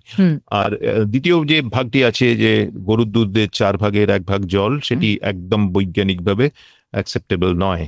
তার কারণ আবার সেই গরুর দুধের জন্য, এবং যেই মুহূর্তে আপনি ডাইলিউট করতে শুরু করলেন দুধকে, তার যে প্রোটিন ফ্যাক্টর গুলো সব মানে প্রোটিন বলে না, মানে যে যার ম্যাক্রোনিউট্রিয়েন্ট সবই ডাইলিউটেড হয়ে গেল, তো সেটা অ্যাকসেপ্টেবল নয়। আচ্ছা, ধরুন এই যে আমরা এক্ষুনি আপনি বললেন যে মায়ের পুষ্টির ওপর বাচ্চার মানে মায়ের বুকের দুধ তৈরি হওয়া নির্ভর করে না সব সময়, তাহলে কিসের ওপর নির্ভর করে? এইটা না, এই জিনিসটা একদম মানে পুষ্টির উপরে নির্ভর করবে না তা নয়। তার কারণ কিছু কিছু ক্ষেত্রে দেখা গেছে যে মায়ের যদি অ্যানিমিয়া থাকে, শিশুদের অ্যানিমিয়া ইত্যাদিতে, কিন্তু তার চেয়ে দুধের প্রোডাকশন তাতে কিছু ডিপেন্ড করবে না। দুধের প্রোডাকশনটা ডিপেন্ড করে কিন্তু পুরোটাই অনেকটাই সাইকোলজিক্যাল, মানে আপনার যে আমি আমার শিশুকে দুধ খাওয়াবো, এই যে আমার ইচ্ছে বা এই যে আমার মনের জোর, তার উপরে অনেকটা ডিপেন্ড করে। তা ওই যে আমি কিছুক্ষণ আগে একটা বলছিলাম যে ডেলিভারির পরে যদি একটা পরিবেশ সৃষ্টি হয় যেখানে মা খুব স্ট্রেসড হয়ে যাচ্ছেন, টেন্সড হয়ে যাচ্ছেন, বাচ্চাটা দুধ পাচ্ছে না, এই পরিবেশটাতে কিন্তু মায়েদের ইনহিবিটরি ফ্যাক্টর, তখন দুধের প্রোডাকশন কমতে থাকে। কারণ মা তখন তাকে অ্যাসিওর করা, তখন তাকে একটা কমফোর্টেবল পজিশন বুঝিয়ে দেওয়া যে বাচ্চাটাকে এইভাবে ধরতে হবে। এই ঘটনাটা যদি সেই 3 দিনের মধ্যে না ঘটে তাহলে কিন্তু দুধের প্রোডাকশন আসবে না। এইটাই প্রমাণ করে যে দুধের প্রোডাকশনটা অনেকাংশেই সাইকোলজিক্যাল এবং মানে মানসিক ব্যাপার, মানসিক ফ্যাক্টরটা রয়েছে। আর দ্বিতীয় যে ফ্যাক্টর সেটা হচ্ছে ল্যাচিং, যেটা শিশুটি যত দুধ টানবে তত দুধের প্রোডাকশন বাড়বে। বেশ, নিওন্যাটাল ডিপ্রেশন আপনাদের প্রচুর ফেস করতে হয় মানে ডাক্তারদের। এই নিওন্যাটাল ডিপ্রেশনেও কি বুকের দুধ কমে? মানে নিওন্যাটাল ডিপ্রেশন বিষয়টা বুঝিয়ে যদি আপনি উত্তরটা দেন। নিওনেটাল ডিপ্রেশন মানে মায়ের ক্ষেত্রে, মায়ের ক্ষেত্রে ডেলিভারির পরে সাইকোলজিক্যাল অনেক রকম প্রবলেম হয়। সেটা ডিপ্রেশন হতে পারে, অ্যাগ্রেশন হতে পারে, অনেক কিছু হতে পারে। কিন্তু তাতে সেটা থেকে যে দুধের প্রোডাকশনটা কম হবে তা নয় আর কি। সেটা অন্য অনেক রকম কারণ থাকতে পারে। এখন মা যদি সেই ডিপ্রেশনের বশবর্তী হয়ে শিশুকে দুধ না খাওয়ান সেটা আলাদা কথা, কিন্তু তাতে দুধের প্রোডাকশন কম হওয়ার কথা নয়। আচ্ছা আচ্ছা, কারণ এটা একটা ন্যাচারাল ফেনোমেনা, তো ন্যাচারালি এটা হওয়ার কথা নয়। এই যে ব্রেস্ট পাম্প করে যাওয়া, এতে আপনিও বললেন যে অনেক সময় বাচ্চা তৃপ্ত হয় না, অনেক সময় মাও তৃপ্ত হন না, পাম্পিং এ অনেক সময় দুধটা ওঠে না, আমরা অনেক মায়ের কাছ থেকে শিখি বা শুনি। এই যে কিছুই কি উপায় নেই, যারা কর্মরতা মা তারা তার বাচ্চাকে একটা সময়ের পর, মোটামুটি 6 মাস পর্যন্ত ছুটি হয়তো অনেকে নিয়ে থাকেন, কারোর ক্ষেত্রে সেটা হয় না, এর কি কোনো বিকল্প? আধুনিক বিজ্ঞান, এখন তো এআইও এসে গেছে আপনাদের মেডিকেল টার্মে, তো কোনো কি কিছু আশার দিক আছে যে মা পারবেন? না, 6 মাস পর্যন্ত যদি কোনো মা দুধ খাইয়ে রাখতে পারেন, 6 মাসের পর একটা সমস্যা নয়। কারণ 6 মাসের পরে মা যদি অফিসে যান বা না থাকেন, সেক্ষেত্রে শক্ত খাবারের অপশন চলে আসছে। সমস্যাটা হয় 3 থেকে 6 মাসের মধ্যে। সেক্ষেত্রে যদি দেখা যায় যে ব্রেস্ট মিল্ক পাম্প করে, তো এখানে দুটো নাই, এই প্রশ্নের উত্তরটা আমি দুভাবে দিতে চাই। আমি ইদানিং দেখছি খুব যে এই ব্রেস্ট মিল্ক খাওয়ানোর জন্য অনেকে কি করছেন, জন্মের পরেই যেহেতু ওই ব্রেস্ট মিল্ক কোনোভাবে বাচ্চাটি হচ্ছে না, ব্রেস্ট মিল্ক পাম্প করে সেটি বোতলে করে শিশুদেরকে খাওয়াচ্ছেন। তো নিপল সাক করার অভ্যেসটা চলে যাচ্ছে। হ্যাঁ, এই আমি বলছিলাম না, দুধ প্রডিউস করতে গেলে দুটো জিনিস দরকার। একটা হচ্ছে বাচ্চাটি ডাইরেক্ট সাক করবে, সেটা যদি না হয় আমাদের লেট ডাউন রিফ্লেক্স বলে একটা রিফ্লেক্স তৈরি হয়, ওই স্টিমুলাসটা যদি না পায় না, তাহলে ওই দুধের প্রোডাকশনটা আস্তে আস্তে কমে যায়। এবং সেকেন্ড যে প্রবলেমটা হয়, যে দুধটা গেলে নিয়ে আমি যদি বোতলে খাওয়াই, একটা নিপল কনফিউশন হয়। আমরা বোতল নিয়ে কেন এত চেঁচামেচি করি, যে এই বোতলটা টানা সহজ ব্রেস্ট মিল্কের চাইতে। সুতরাং বোতলে যদি একবার শিশুটি হ্যাবিচুয়েটেড হয়ে যায়, তাহলে কিন্তু আর সে ব্রেস্টের দুধ টানবে না। তো এইখানে দুটি সমস্যা হয়। সুতরাং ব্রেস্ট মিল্ক গেলে দুধ যদি বা সেটাকে রাখা হয়, সেটা কিন্তু বাটি চামচে খাওয়াতে হবে। আচ্ছা, হ্যাঁ, তারপরে বাটি চামচের যে পুরনো ধারণা, মানে একদম সে বলা যেতে পারে কয়েকশো বছরের ঝিনুকের একটা সমস্যা আছে। ঝিনুকে যদি খাওয়ানো হয় না, ঝিনুকটা ধরতে গেলে না একটা আঙুল পড়ে যায় তার মধ্যে, সেই আঙুলটি যদি পরিষ্কার না হয় ওখান থেকে খারাপ হয়। সুতরাং মানে পেট খারাপ হতে পারে যদি আঙুলটি, সবচেয়ে বাটি চামচে, ছোট চামচে করে জাস্ট মুখের কাছে ধরলেই তারা টুক টুক করে খেয়ে নেয় শিশুরা। তারকনাথ যারা ফেসবুকে যে প্রশ্নটি রেখেছেন, প্রশ্নটা আজকের অনুষ্ঠানের সঙ্গে যাচ্ছে না, তবু আপনি আছেন বলে একবার তুলে রাখি। আমার ছেলের ইউরিন ইনফেকশন হয়েছিল 3 বছরের বয়স। কালচার রিপোর্ট দেখে চাইল্ড স্পেশালিস্ট একটা সিরাপ আর 2টো সিরাপের নাম করেছেন, অ্যালকাপ্যাক সিরাপ আর সেপ্ট্রাম সিরাপ, 15 দিন দিয়েছিলেন। এখন সে ঠিক আছে। আর কিছু করতে হবে না? একটা ইনফেকশন হয়েছিল, ওষুধ দেওয়া হয়েছে, সেরে গেছে, আর তো কিছু করতে হবে না। তবে একটা জিনিস বলার, যে বারবার যদি কারোর পেচ্ছাপে ইনফেকশন হয়, সেক্ষেত্রে কিছু পরীক্ষা নিরীক্ষা জরুরি, যে তার পেটের ভেতরে যে পেচ্ছাপের যন্ত্রগুলো আছে সেগুলো সব ঠিকঠাক আছে কিনা। কেন বারবার ইনফেকশন হচ্ছে, একবার ইনফেকশনের জন্য কিছু করার দরকার নেই, চিন্তার কোনো কারণ নেই। আমরা মূলত যে জায়গাটাতে ছিলাম বন্ধুরা, সেখানেই থাকার চেষ্টা করব আজকে। আর আমাদের বিষয় হচ্ছে মাতৃদুগ্ধ এবং শিশু স্বাস্থ্য। এই যে শিশু স্বাস্থ্যের কথা, যেটাকে আমরা ঘুরিয়ে ফিরিয়ে আপনি সবসময় বলছেন আর কি, এবং তার সঙ্গে মায়ের মানসিকতা, পরিবারের মানসিকতা, সবকিছু খুব ইন্টার রিলেটেড হয়ে রয়েছে। তো এটা কি কখনো মানে একটা সময়কাল অবধি তো রয়েছে যে মানে সে মাতৃস্তন পান করবে, কিন্তু কখনো কখনো কোনো মায়ের ক্ষেত্রে এরকম দেখা যায় যে তিনিও চাইছেন না, মানে তার মনে হচ্ছে যে না, আমার সন্তান যদি মাতৃদুগ্ধ পান না করে তাহলে তার শরীর খারাপ হবে, যখন থেকে ছেড়ে দেওয়া উচিত। তিনিও চাইছেন না, বাচ্চারও অভ্যেস হচ্ছে না, এবং কখনো কখনো দেখা যায় এই বাচ্চাটি বেশ বড় হয়ে গেছে, প্রায় স্কুলে যাওয়ার মতন ওইরকম একটা অভ্যাস, যেটা আবার একটা পূর্ণ লজ্জা তৈরি করছে আর কি। এই জায়গাটা যদি একটু বলেন। এটা খুব সুন্দর প্রশ্নটা, কারণ এই 2 বছরের পরেও আমরা বলছি, মানে আমরা বলছি বটে যে মায়ের দুধ চালিয়ে যাওয়ার কথা, কিন্তু একটা জিনিস মাথায় রাখতে হবে যে মায়ের দুধ যেন মানে ছেলেটি বা শিশুটির ক্ষেত্রে নেশার মতো না হয়ে যায়। তার কারণটা হচ্ছে, এটা দেখা গেছে যে অনেক ক্ষেত্রে এই মানে সারা রাত একটি শিশু মায়ের দুধ টেনে যাচ্ছে ক্রমাগত টেনেই যাচ্ছে, না হলে সে তার ঘুম হচ্ছে না। তো এইভাবেই সে বড় হচ্ছে আর কি। কিন্তু এই দুধ টানার সমস্যা দুটি, একটি হচ্ছে যে একটা তো নেশা হয়ে গেল, সে ব্রেস্ট মিল্ক আর ছাড়তেই চাইবে না। দ্বিতীয়টি হচ্ছে এই যে দুধটি দাঁতের মধ্যে জমে জমে কিন্তু একটি পরে গিয়ে দাঁতের ক্ষয় হয়, বা আমাদের যেটা আমরা চলতি কথায় দাঁতের পোকা বা ডেন্টাল কেরিজ বলি, সেটা হওয়ার সম্ভাবনা, মিল্ক কেরিজ বলা হয়, সেটা কিন্তু হওয়ার সম্ভাবনা থাকবে যদি রাত্রেবেলা সারাক্ষণ ধরে শিশুটি বুকে দুধ টানে। তো 2 বছরের পরে আস্তে আস্তে আস্তে আস্তে আমার মনে হয় বুকে দুধটি ছাড়িয়ে দেওয়া উচিত। এবং মায়েদের মানসিকতাতেও তো কোনো চেঞ্জ আসা উচিত। সেটা প্রাথমিকভাবে খুব সমস্যা হয়, কারণ শিশুটি হয়তো কান্নাকাটি করে, মা সেই কান্নাকাটিটি নিতে পারেন না, সেই জন্য বাড়িতে বড় কেউ আছেন বা কি এমন হয়েছে যে বুকে দুধ দিলে কি সমস্যা, ইত্যাদি ইত্যাদি জিনিসগুলো। তো এই যে সমস্যাটা, এটা কিন্তু একটা জায়গায় গিয়ে একটা লক্ষণ রেখা টানতে হয় যে না, এই 5টা দিন ও সমস্যা হবে, বাচ্চাটি কান্নাকাটি করবে, তারপর থেকে আর করবে না। সেই 5 দিন বা 6 দিন একটু সইয়ে নিতে হবে। আবার এই যে কান্নাকাটির কথাটা বললেন না, এটা একটা মজার ব্যাপার। এই যে 2 বছরের পরে রাত্রে কান্নাকাটি করছে, প্রথম যখন ডেলিভারি হচ্ছে তখন যখন শিশুটি রাত্রেবেলা কান্নাকাটি করে, তখন সেই বড়রাই আবার বলেন যে এই মা কতক্ষণ রাত জেগে জেগে থাকবে, তো তাকে তো বিশ্রাম হচ্ছে না। তো সেক্ষেত্রে কিন্তু তখন আবার একটা বাইরের দুধ দেওয়ার প্রবণতা চলে আসে। কিন্তু একটা জিনিস মনে রাখতে হবে যে এই যে শিশুর দিন রাতের সাইকেল, সেটা কিন্তু জন্মের পরেই হয় না, সেটা বেশ কয়েক মাস পরে গিয়ে আমাদের যে সাইকেলে আমরা অভ্যস্ত, যে দিনের বেলা জেগে থাকবো, রাতের বেলা ঘুমাবো। দেখবেন অনেক শিশু দিনের বেলা পড়ে পড়ে ঘুমায়, সারা রাত ধরে ধরে চেঁচায় বা দুধ খায়। তো সেটা তার দোষ নয়, মানে তার সাইকেলটা তৈরি হয়নি। তো মানে বলা উচিত যে বাড়ির সবাই আছে, তারা পালা করে করে রাত জাগবে। ফোন করতে পারেন 22488085 এই নাম্বারে, এবং আমাদের ফেসবুকের পেজে কমেন্ট করতে পারেন, সেখানে প্রশ্ন করতে পারেন, আপনার কি প্রশ্ন আছে। এছাড়া হোয়াটসঅ্যাপ করতে পারেন 9903059992 এই নাম্বারে।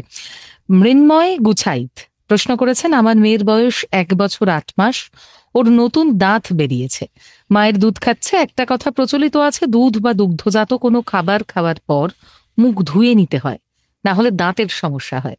বাচ্চাদেরও কি মাতৃদুগ্ধ পানের পর দাঁত ভালো করে, মানে মাড়িটা ভালো করে ধোয়াতে হবে? একদমই একদমই। যার জন্য আমরা এই 1 বছর 5-6 মাস থেকেই আমরা বলি যে ব্রাশ করানোর অভ্যেস, তাতে পেস্ট গিলে ফেলবে। কিছু কিছু শিশুদের স্পেসিফিক টুথপেস্ট আছে, সেইগুলো গিলে ফেললেও কোনো সমস্যা নেই, কিন্তু ব্রাশ করানো উচিত। এবং এইখান থেকে অভ্যেস করানো উচিত যে দুধ বা দুগ্ধজাত দ্রব্য বা মিষ্টান্ন 2 বছরের আগে অবশ্য এক্সট্রা সুগার, 2 বছরের আগে এক্সট্রা সুগার দেওয়ার কথাও নয়, কিন্তু এই দুধ বা দুগ্ধজাত জিনিস বা মিষ্টি জাতীয় খাবার খাওয়ার পরে কিন্তু মুখ ধোয়ার অভ্যেসটা এইখান থেকেই করা উচিত। ভালোই প্রশ্ন করেছেন। বেশ, এই যে আপনি বলছিলেন যে আমরা কর্মরত মায়েদের নিয়ে কথা বলছিলাম, যে ব্রেস্ট পাম্প করে রাখা, ব্রেস্ট পাম্প করার কিছু নিয়ম আছে, যেমন তেমন করে পাম্প করলে হয় না, অনেকে ফ্রিজে রেখে যান, দুধে সর পড়ে যেতে পারে। এর বেসিক নিয়মগুলো যদি একটু বলেন। ব্রেস্ট পাম্পের এখন অনেক উন্নত মানের ব্রেস্ট পাম্প বেরিয়ে গেছে, সেটা যদি মানে আর্টিফিশিয়াল হয় সেটাও হতে পারে, বা মায়েরা যদি স্কুইজ করেন ব্রেস্ট মিল্ক ওপরের দিক থেকে নিচের দিকে স্কুইজ করলে দুধ আসে, সেটাও মায়েরা বুঝে যাবেন। তো সেটা একটা এটা স্কুইজ করে বার করা বা পাম্প করে বার করা, যে কোনো উপায় বার করে সেটাকে স্টোর করতে হবে। এবার স্টোরেজ 2 রকম ভাবে হতে পারে, একটা হচ্ছে যে রুম টেম্পারেচারে, আর একটা হচ্ছে ফ্রিজে। রুম টেম্পারেচারে যদি রাখা হয়, আমাদের মতো গরম বা মানে উষ্ণ দেশেও রুম টেম্পারেচার যদি স্টিলের কন্টেনারে, পরিষ্কার স্টিলের কন্টেনারে রাখা যায়, তাহলে 5 থেকে 6 ঘন্টা সেই দুধটিতে কিন্তু থেকে যাবে। আর যদি ফ্রিজে রাখা হয়, সময়টা আরো বেড়ে যায়, 10 থেকে 12 ঘন্টা ফ্রিজে রাখা যেতে পারে। ফ্রিজ থেকে বার করে স্বাভাবিক তাপমাত্রায় নিয়ে এসে তারপরে তাকে খাওয়াতে হবে। ফ্রিজ থেকে বার করে এনে স্বাভাবিক তাপমাত্রায় গরম করার দরকার নেই, গরম করার দরকার নেই, শুধু নর্মাল টেম্পারেচার আনলেই হয়ে যাবে। আচ্ছা, স্টেরিলাইজড করতে হয় এই যন্ত্রগুলো, কোনটা? পাম্পিং মেশিন স্টেরিলাইজ করতে হয় প্রতিবার? পাম্পিং মেশিন কিছু কিছু আছে যেগুলো স্টেরিলাইজ করার দরকার, এবং স্টেরিলাইজেশন প্রসিডিওরটাও সেখানে দেওয়া আছে, তার মেটেরিয়ালের উপর ডিপেন্ড করবে। কিন্তু যেটা স্টেরিলাইজ করার দরকার সেটা হচ্ছে যে কন্টেনারে আমরা রাখবো বা যে কন্টেনারে বাচ্চাটিকে খাওয়াবো সেটি মানে বাটি চামচ হলে বাটি চামচটি ফুটনো জল দিয়ে ধুয়ে নিলেই হবে, তাকে কিন্তু ফোটাতে হয় না। আচ্ছা, কিন্তু যদি কেউ মানে বটলে খান, যেটা একদমই খাওয়ানো উচিত না, সেই বটলটি কিন্তু বটল এবং বটলের মুখটি কিন্তু যতবার বাচ্চাটির মুখে দেওয়া হবে ততবার কিন্তু ফুটিয়ে নিতে হবে। বেশ। একটা আয়ারল্যান্ডের নতুন গবেষণা, তারা বলছে যে অনলাইনে মায়ের দুধ পাওয়া যাবে।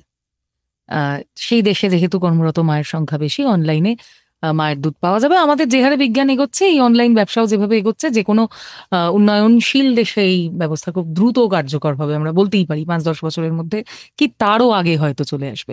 অনলাইনে মায়ের দুধের যে কনসেপ্ট, যেটা আস্তে আস্তে আসছে পৃথিবীতে, সেখানে কি কোনো মা অনলাইনে যে দুধটি কিনছেন, ধরা গেল সেটি মায়েরই দুধ কিনছেন, ভেজাল কিনছেন না, অন্য মায়ের যে দুধ তিনি কিনছেন, সেটা বাচ্চাকে দেওয়ার আগে কোনো রকম পরীক্ষা নিরীক্ষা বা এরকম কোনো ব্যাপার আছে? না, এই যে অনলাইনে দুধ কিনছেন তার মানে সেটার কোথাও একটা ব্যাংকিং এর ব্যবস্থা নিশ্চয়ই আছে, এবং যখনই একটি দুধের ব্রেস্ট মিল্ক ব্যাংক তৈরি হবে, সেই দুধটাকে স্টোর করার আগে কিছু কিছু জিনিস, যেমন আমি ব্লাড ব্যাংকে যদি রাখি, একটা ব্লাড যখন আমি রাখবো, সেই ব্লাডটা আমি পরীক্ষা করে নেবো তাতে কোনো জীবাণু আছে কিনা, যেরকম এখন হয়ে থাকে, সেইটি কার্ড থেকে নেওয়া হয়েছে, তার কোনো রোগ আছে কিনা। সেরকমই যদি ব্রেস্ট মিল্ক ব্যাংক তৈরি হয়, সেই ব্যাংকেও যখন দুধ রাখা রাখে কিন্তু তার কিছু কিছু পয়েন্টস, সেগুলো ফুলফিল করলেই তবে সেই দুধটি ব্রেস্ট মিল্ক ব্যাংকে থাকবে, তারপরে তো অনলাইনে সেখানে যেতেই পারে।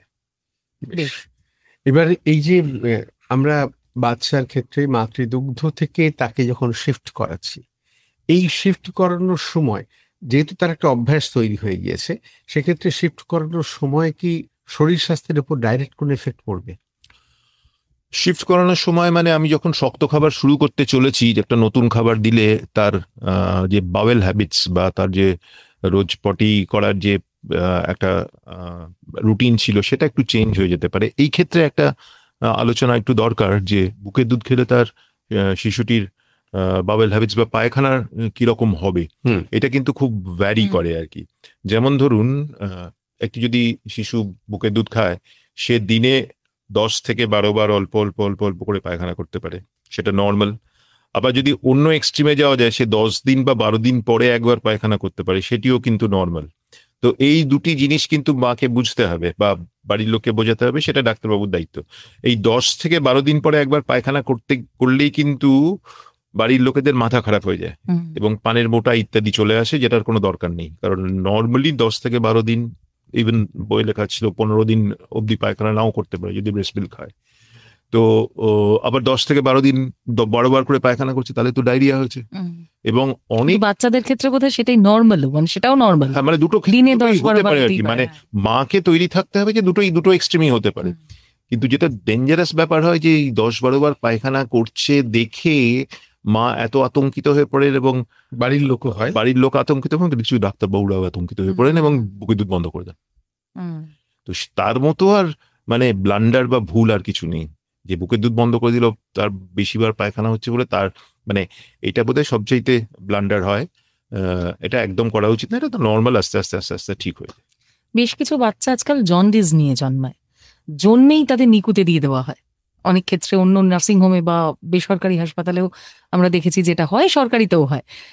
এই যে জন্ডিস নিয়ে জন্মানো বাচ্চারা, যারা জন্মের পরেই তাদেরকে নিকুতে দিয়ে দেওয়া হচ্ছে, আলাদা করে দেওয়া হচ্ছে মায়ের থেকে আগেই, এরা মানে এদের কি কলোস্ট্রমটা খাইয়ে আলাদা করা উচিত, নাকি এক্ষেত্রে অন্য নিয়ম?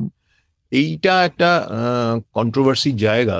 এটা কন্ট্রোভার্সি জায়গা মানে এই কারণে, ধরুন আপনি জন্ডিসের কথা বলেন, জন্ডিস সব বাচ্চারই হয়। তো এই জন্ডিসের জন্য যদি শিশুকে আলাদা করতে হয়, তার প্রাথমিক যে চিকিৎসাটা সেটা হচ্ছে ফটোথেরাপি বলে, বা একটা পার্টিকুলার লাইট দিয়ে তাদেরকে চিকিৎসা করা হয়। কিন্তু সেই লাইটটা যদি দিনের একটা নির্দিষ্ট পরিমাণ সময়ে শিশুটির শরীরে না দেওয়া হয়, তাহলে কিন্তু জন্ডিস কমবে না। তো সেইটা বিভিন্ন ক্ষেত্রে বিভিন্ন রকম হতে পারে। ধরুন মা এখানে শুয়ে আছেন, তার পাশে ফটোথেরাপি ইউনিটটা আছে, সেক্ষেত্রে বাচ্চাটিকে দেওয়া যেতে পারে। সবসময় যে এনআইসিউতে ঢোকাতেই হবে বাচ্চাটিকে তা কিন্তু নয়। যদি ফটোথেরাপি ইউনিট বাইরে বার করা যায় তাহলে মায়ের পাশেও সেটা দেওয়া যেতে পারে এবং মা মাঝে মাঝে দুধ খাওয়াতে পারেন, সেটাই আইডিয়ালি হওয়া উচিত।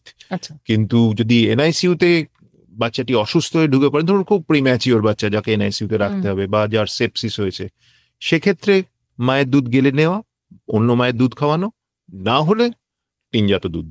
আমি ঠিক এই জায়গাটা দিই, প্রিম্যাচিওর বেবি ইনকিউবেটরে আছেন, মাকে ডাক্তার বাবু ছেড়ে দিয়েছেন, তিনি বাড়িতে আছেন, এই জায়গাটা যে রিলেশনটার কথা আপনি বলছিলেন উইদিন 72 আওয়ার্স তৈরি হওয়া উচিত, সেটা তো হলো না, তাহলে কি করণীয়?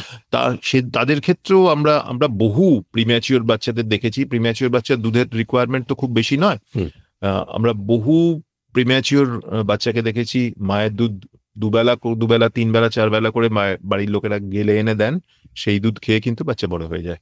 এবং আমি যেটা বললাম যে সেই দুধে যদি সাফিসিয়েন্টলি না হয় তাহলে অন্য মায়ের দুধ সেটাও গেলে নিয়ে দেওয়া হয়, এবং আলটিমেটলি যখন বাচ্চাটি ভালো হয়ে বাড়ি যায় তখন ওই ল্যাচিং করানো বা ওই প্রসিডিওরটা তখন শুরু করে। বরুণ ভট্টাচার্য কলকাতা 39 থেকে প্রশ্ন করছেন, শিশুর ডায়রিয়া হলেও বুকের দুধ চালু থাকবে? অবশ্যই বুকের দুধ চালু থাকবে। কোনো অবস্থাতেই বুকের দুধ, যদি ধরে নিই যে আমরা 6 মাসের মধ্যে যেখানে শিশুটি এক্সক্লুসিভলি ব্রেস্ট ফেড, সেক্ষেত্রে কিন্তু ডায়রিয়া হলেও বুকের দুধ চালিয়ে রাখতে হবে। বন্ধুরা, আমরা রয়েছি অনুষ্ঠানে 22488085, যে কোনো কারণেই হোক ল্যান্ডলাইনে ফোন আসছে না এবং এলেও সেটা রেজিস্টার শোনা যাচ্ছে না।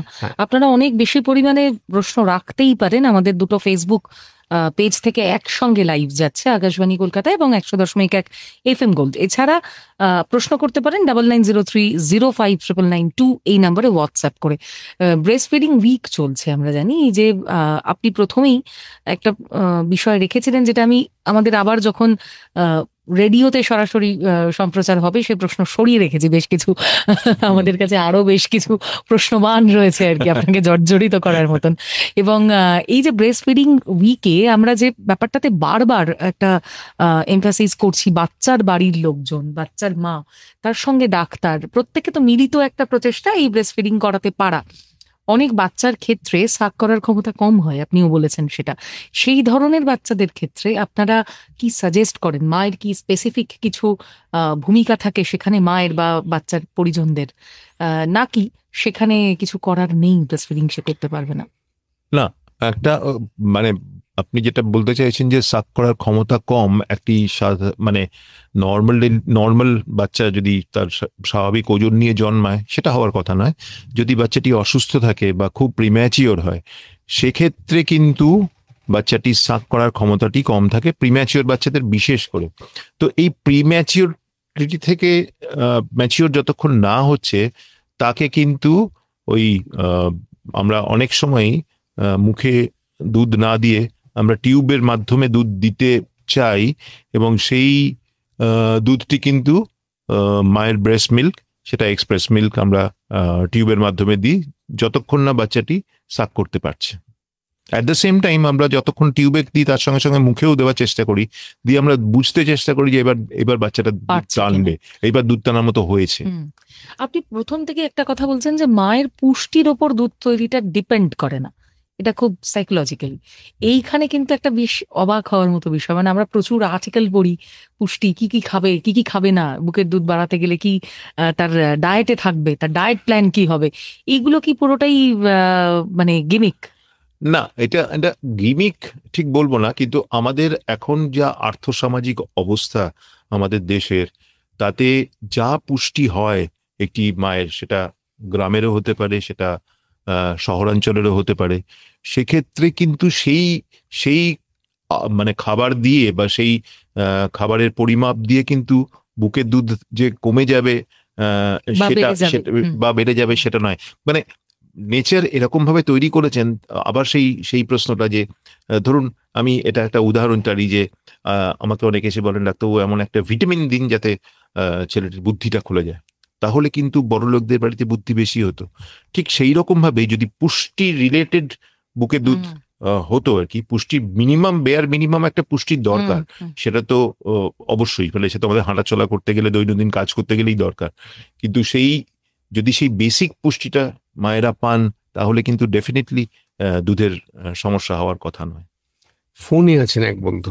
হ্যালো, না না, একটা ব্যাপার রেজিস্টার করলো না। আচ্ছা, দীপক সমস্যা করছে। চক্রবর্তী বাংলাদেশ থেকে আমাদের অনুষ্ঠানটি লাইভ দেখছেন, বলছেন বর্তমানে দেখা যায় শিশুদের বাজারের বিভিন্ন খাবার, বাজার থেকে এনে বিভিন্ন খাবার দেওয়া হয়ে থাকে। এইরকম ক্ষেত্রে কি কি সতর্কতা নিতে হবে? বাজারজাত খাবারের যে মূল সমস্যা সেটা হচ্ছে যে বাজারজাত খাবারে ধরুন আমি প্যাকড খাবারের কথা বলছি, যেটা বাজারে পাওয়া যায়, সেই প্যাকড খাবারের কি পরিমাণে ক্যালোরি আছে, কত তার কি পরিমাণে ফ্যাট, প্রোটিন, কার্বোহাইড্রেট এটা আছে, এটা আমি নিশ্চিত যে বাবা মা দেখেন না। এবং এই খাবারগুলিকে মুখরোচক করার জন্য যে যে উপাদান তাতে দেওয়া হয় সেগুলি সবসময় খুব স্বাস্থ্যসম্মত হয় না। তো উপাদানগুলি একবার চেক করে নেওয়া উচিত শিশুদেরকে দেওয়ার আগে, এবং এবং খাবারটি যেটা এসছে সেটা স্বাস্থ্যসম্মত কিনা এবং সেটি ঠিকঠাক আছে কিনা, সেটা কোনো নষ্ট টষ্ট হয়ে গেছে কিনা সেটাও একবার দেখে নেওয়া উচিত। এক মা ফেসবুকে প্রশ্ন করেছেন, ব্রেস্ট ফিডিং চলাকালীন মায়ের শরীরেও তো এফেক্ট পড়ে, রোগা হয়ে যাওয়া বা শরীর দুর্বল ভাব, তাহলে কি করা উচিত? কিছু করা উচিত না, এটা তো স্বাভাবিক একটা প্রবৃত্তি। স্বাভাবিক খাওয়া দাওয়া করবেন এবং সেটি মা কেন দুর্বল হয়ে পড়বেন বুকের দুধ খাওয়ালে, সেটা তো হওয়ার কথা নয়। মানে কোনো রিলেশন আছে? কোনো তো রিলেশন নেই। একইভাবে রোগা হয়ে যাওয়ার কোনো, রোগা হয়ে যাওয়া তো ভালো একদিক থেকে, মানে রোগা সেই অর্থে তো হয় না, প্রচুর ক্যালোরি ক্ষয় হয়, কিন্তু সেটা তো ওই যেটা একটু আগেই ফোন জিজ্ঞেস করছিলেন যে পুষ্টির ব্যাপারটা, তো সেই খাবার দাবার যদি সুষম খাবার খাওয়া হয় তাতে তো সমস্যা হওয়ার কথা নয়। বেশ। ঘড়ির মানে কাঁটা কিন্তু কখনো দেখবেন না যে বুকের দুধ খাইয়ে মায়েরা রোগা হয়ে অসুস্থ হয়ে পড়েছে বা রুগ্ন হয়ে গেছে, এরকম কখনো শুনবেন না, আচ্ছা, হওয়ার কথা না। তার মানে ওটার কোনো রিলেশনই নেই, নেচার এভাবে তৈরি করেন, নেচার এইভাবে তৈরি করেন, রাইট। ঘড়ির বন্ধুরা, কাঁটা কিন্তু আমাদের দিকে এবার একটু একটু চোখ ঘড়ির কাঁটা এবার রাঙাচ্ছে। আমাদের হ্যাঁ। দিকে তাকাচ্ছে, মানে তাকানো মানে আর কিছুই নয়। যারা 100.1 FM গোল্ড একদম শুরু থেকে টিউন করেছিলেন তারা আবার এবার টিউন করে ফেলুন। আমরা কিন্তু আর 1 মিনিটেরও কম সময়ের মধ্যে আবার রেডিওতে ফিরে যাব, মানে আপনারা আমাদের কথা শুনতেও পাবেন, যেমন দেখছেন ফেসবুক লাইভে তেমন তো দেখবেনই, শুনতেও পাবেন। সবাইকে নিয়ে, অর্থাৎ রেডিও লিসনার এবং ফেসবুক লাইভ যারা দেখছেন সবাইকে নিয়ে বাকি আধ ঘন্টা আমাদের অতিথির সঙ্গে কাটিয়ে দেব। আপনারা আজকে যে বিষয়, সে বিষয় সম্বন্ধে ইতিমধ্যেই অবগত, অর্থাৎ মাতৃদুগ্ধ এবং শিশু স্বাস্থ্য এ নিয়ে এই শহরের বিশিষ্ট শিশুরোগ বিশেষজ্ঞ ডক্টর অরুণালোক ভট্টাচার্য কথা বলছেন। আমরা ফিরে আসছি অনুষ্ঠানে আপনাদের সঙ্গে থাকুন। বন্ধু কি আছেন? Hello hello. না, আমরা ফিরে এলাম এই ঘন্টায় ঠিকই। আবারও আমাদের শোনা যাচ্ছে এবং দেখা যাচ্ছে একই সঙ্গে, দুটি কাজই আপনারা করতে পারছেন। আবারও আমরা ফিরলাম 100.1 FM গোল্ডে সরাসরি প্রচারে, এবং তার সঙ্গে FM এর লাইভ তো চলছেই আমাদের দুটি পেজ থেকে। প্রশ্ন করতে পারেন আমাদের 22488085। যদিও আজকে ফোন আমাদের সঙ্গে একটু বিশ্বাসঘাতকতা করছে, কোনোভাবে সংযোগ আমরা পাচ্ছি না, কিন্তু প্রচুর প্রশ্ন আমাদের আসছে ফেসবুক লাইভে, এবং প্রশ্ন আসছে কিন্তু 9903059992 এই নম্বরে।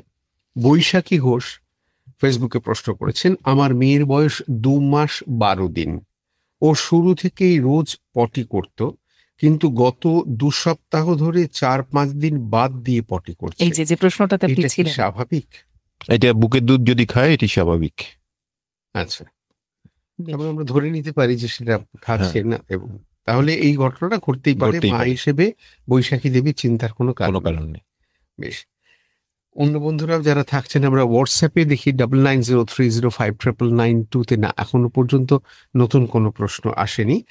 আমরা যে জায়গাটাতে ছিলাম, যে শিশু স্বাস্থ্যের যে বিষয়টা, শিশু তো ছোট্টবেলা থেকেই যেটা হয়, বাচ্চাদের মুখে হাত দেওয়ার স্বভাব ইত্যাদি, এই যে নানা রকম ব্যাপারগুলো থাকে, এগুলো থেকে তো অ্যাভয়েড করানো যায় না, যদিও বাড়ির সবাই মিলে প্রচুর চেষ্টা করতে থাকি। তা সেক্ষেত্রে এই যখন সে মুখে হাত দেয় বা অন্য কিছু করে, আমরা সময় দেখেছি যে আলাদা করে নিপল দিয়ে দেওয়ার চেষ্টা করা হয়, সেটা কি ওর এই ন্যাচারাল ফুড হ্যাবিটকে বিঘ্নিত করবে? মুখে হাত দেওয়ার ব্যাপারটা হচ্ছে, এটা যদি আমরা এই যে ডেভেলপমেন্ট শিশুদের যে বেড়ে ওঠা, এটা না কতগুলো ফেজ আছে।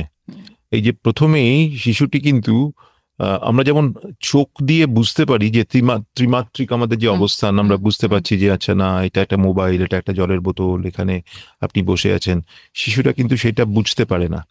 তো সেইটা ওরা বোঝার চেষ্টা করে মুখে দিয়ে, এটাকে বলে ওরাল ফেজ অফ ডেভেলপমেন্ট।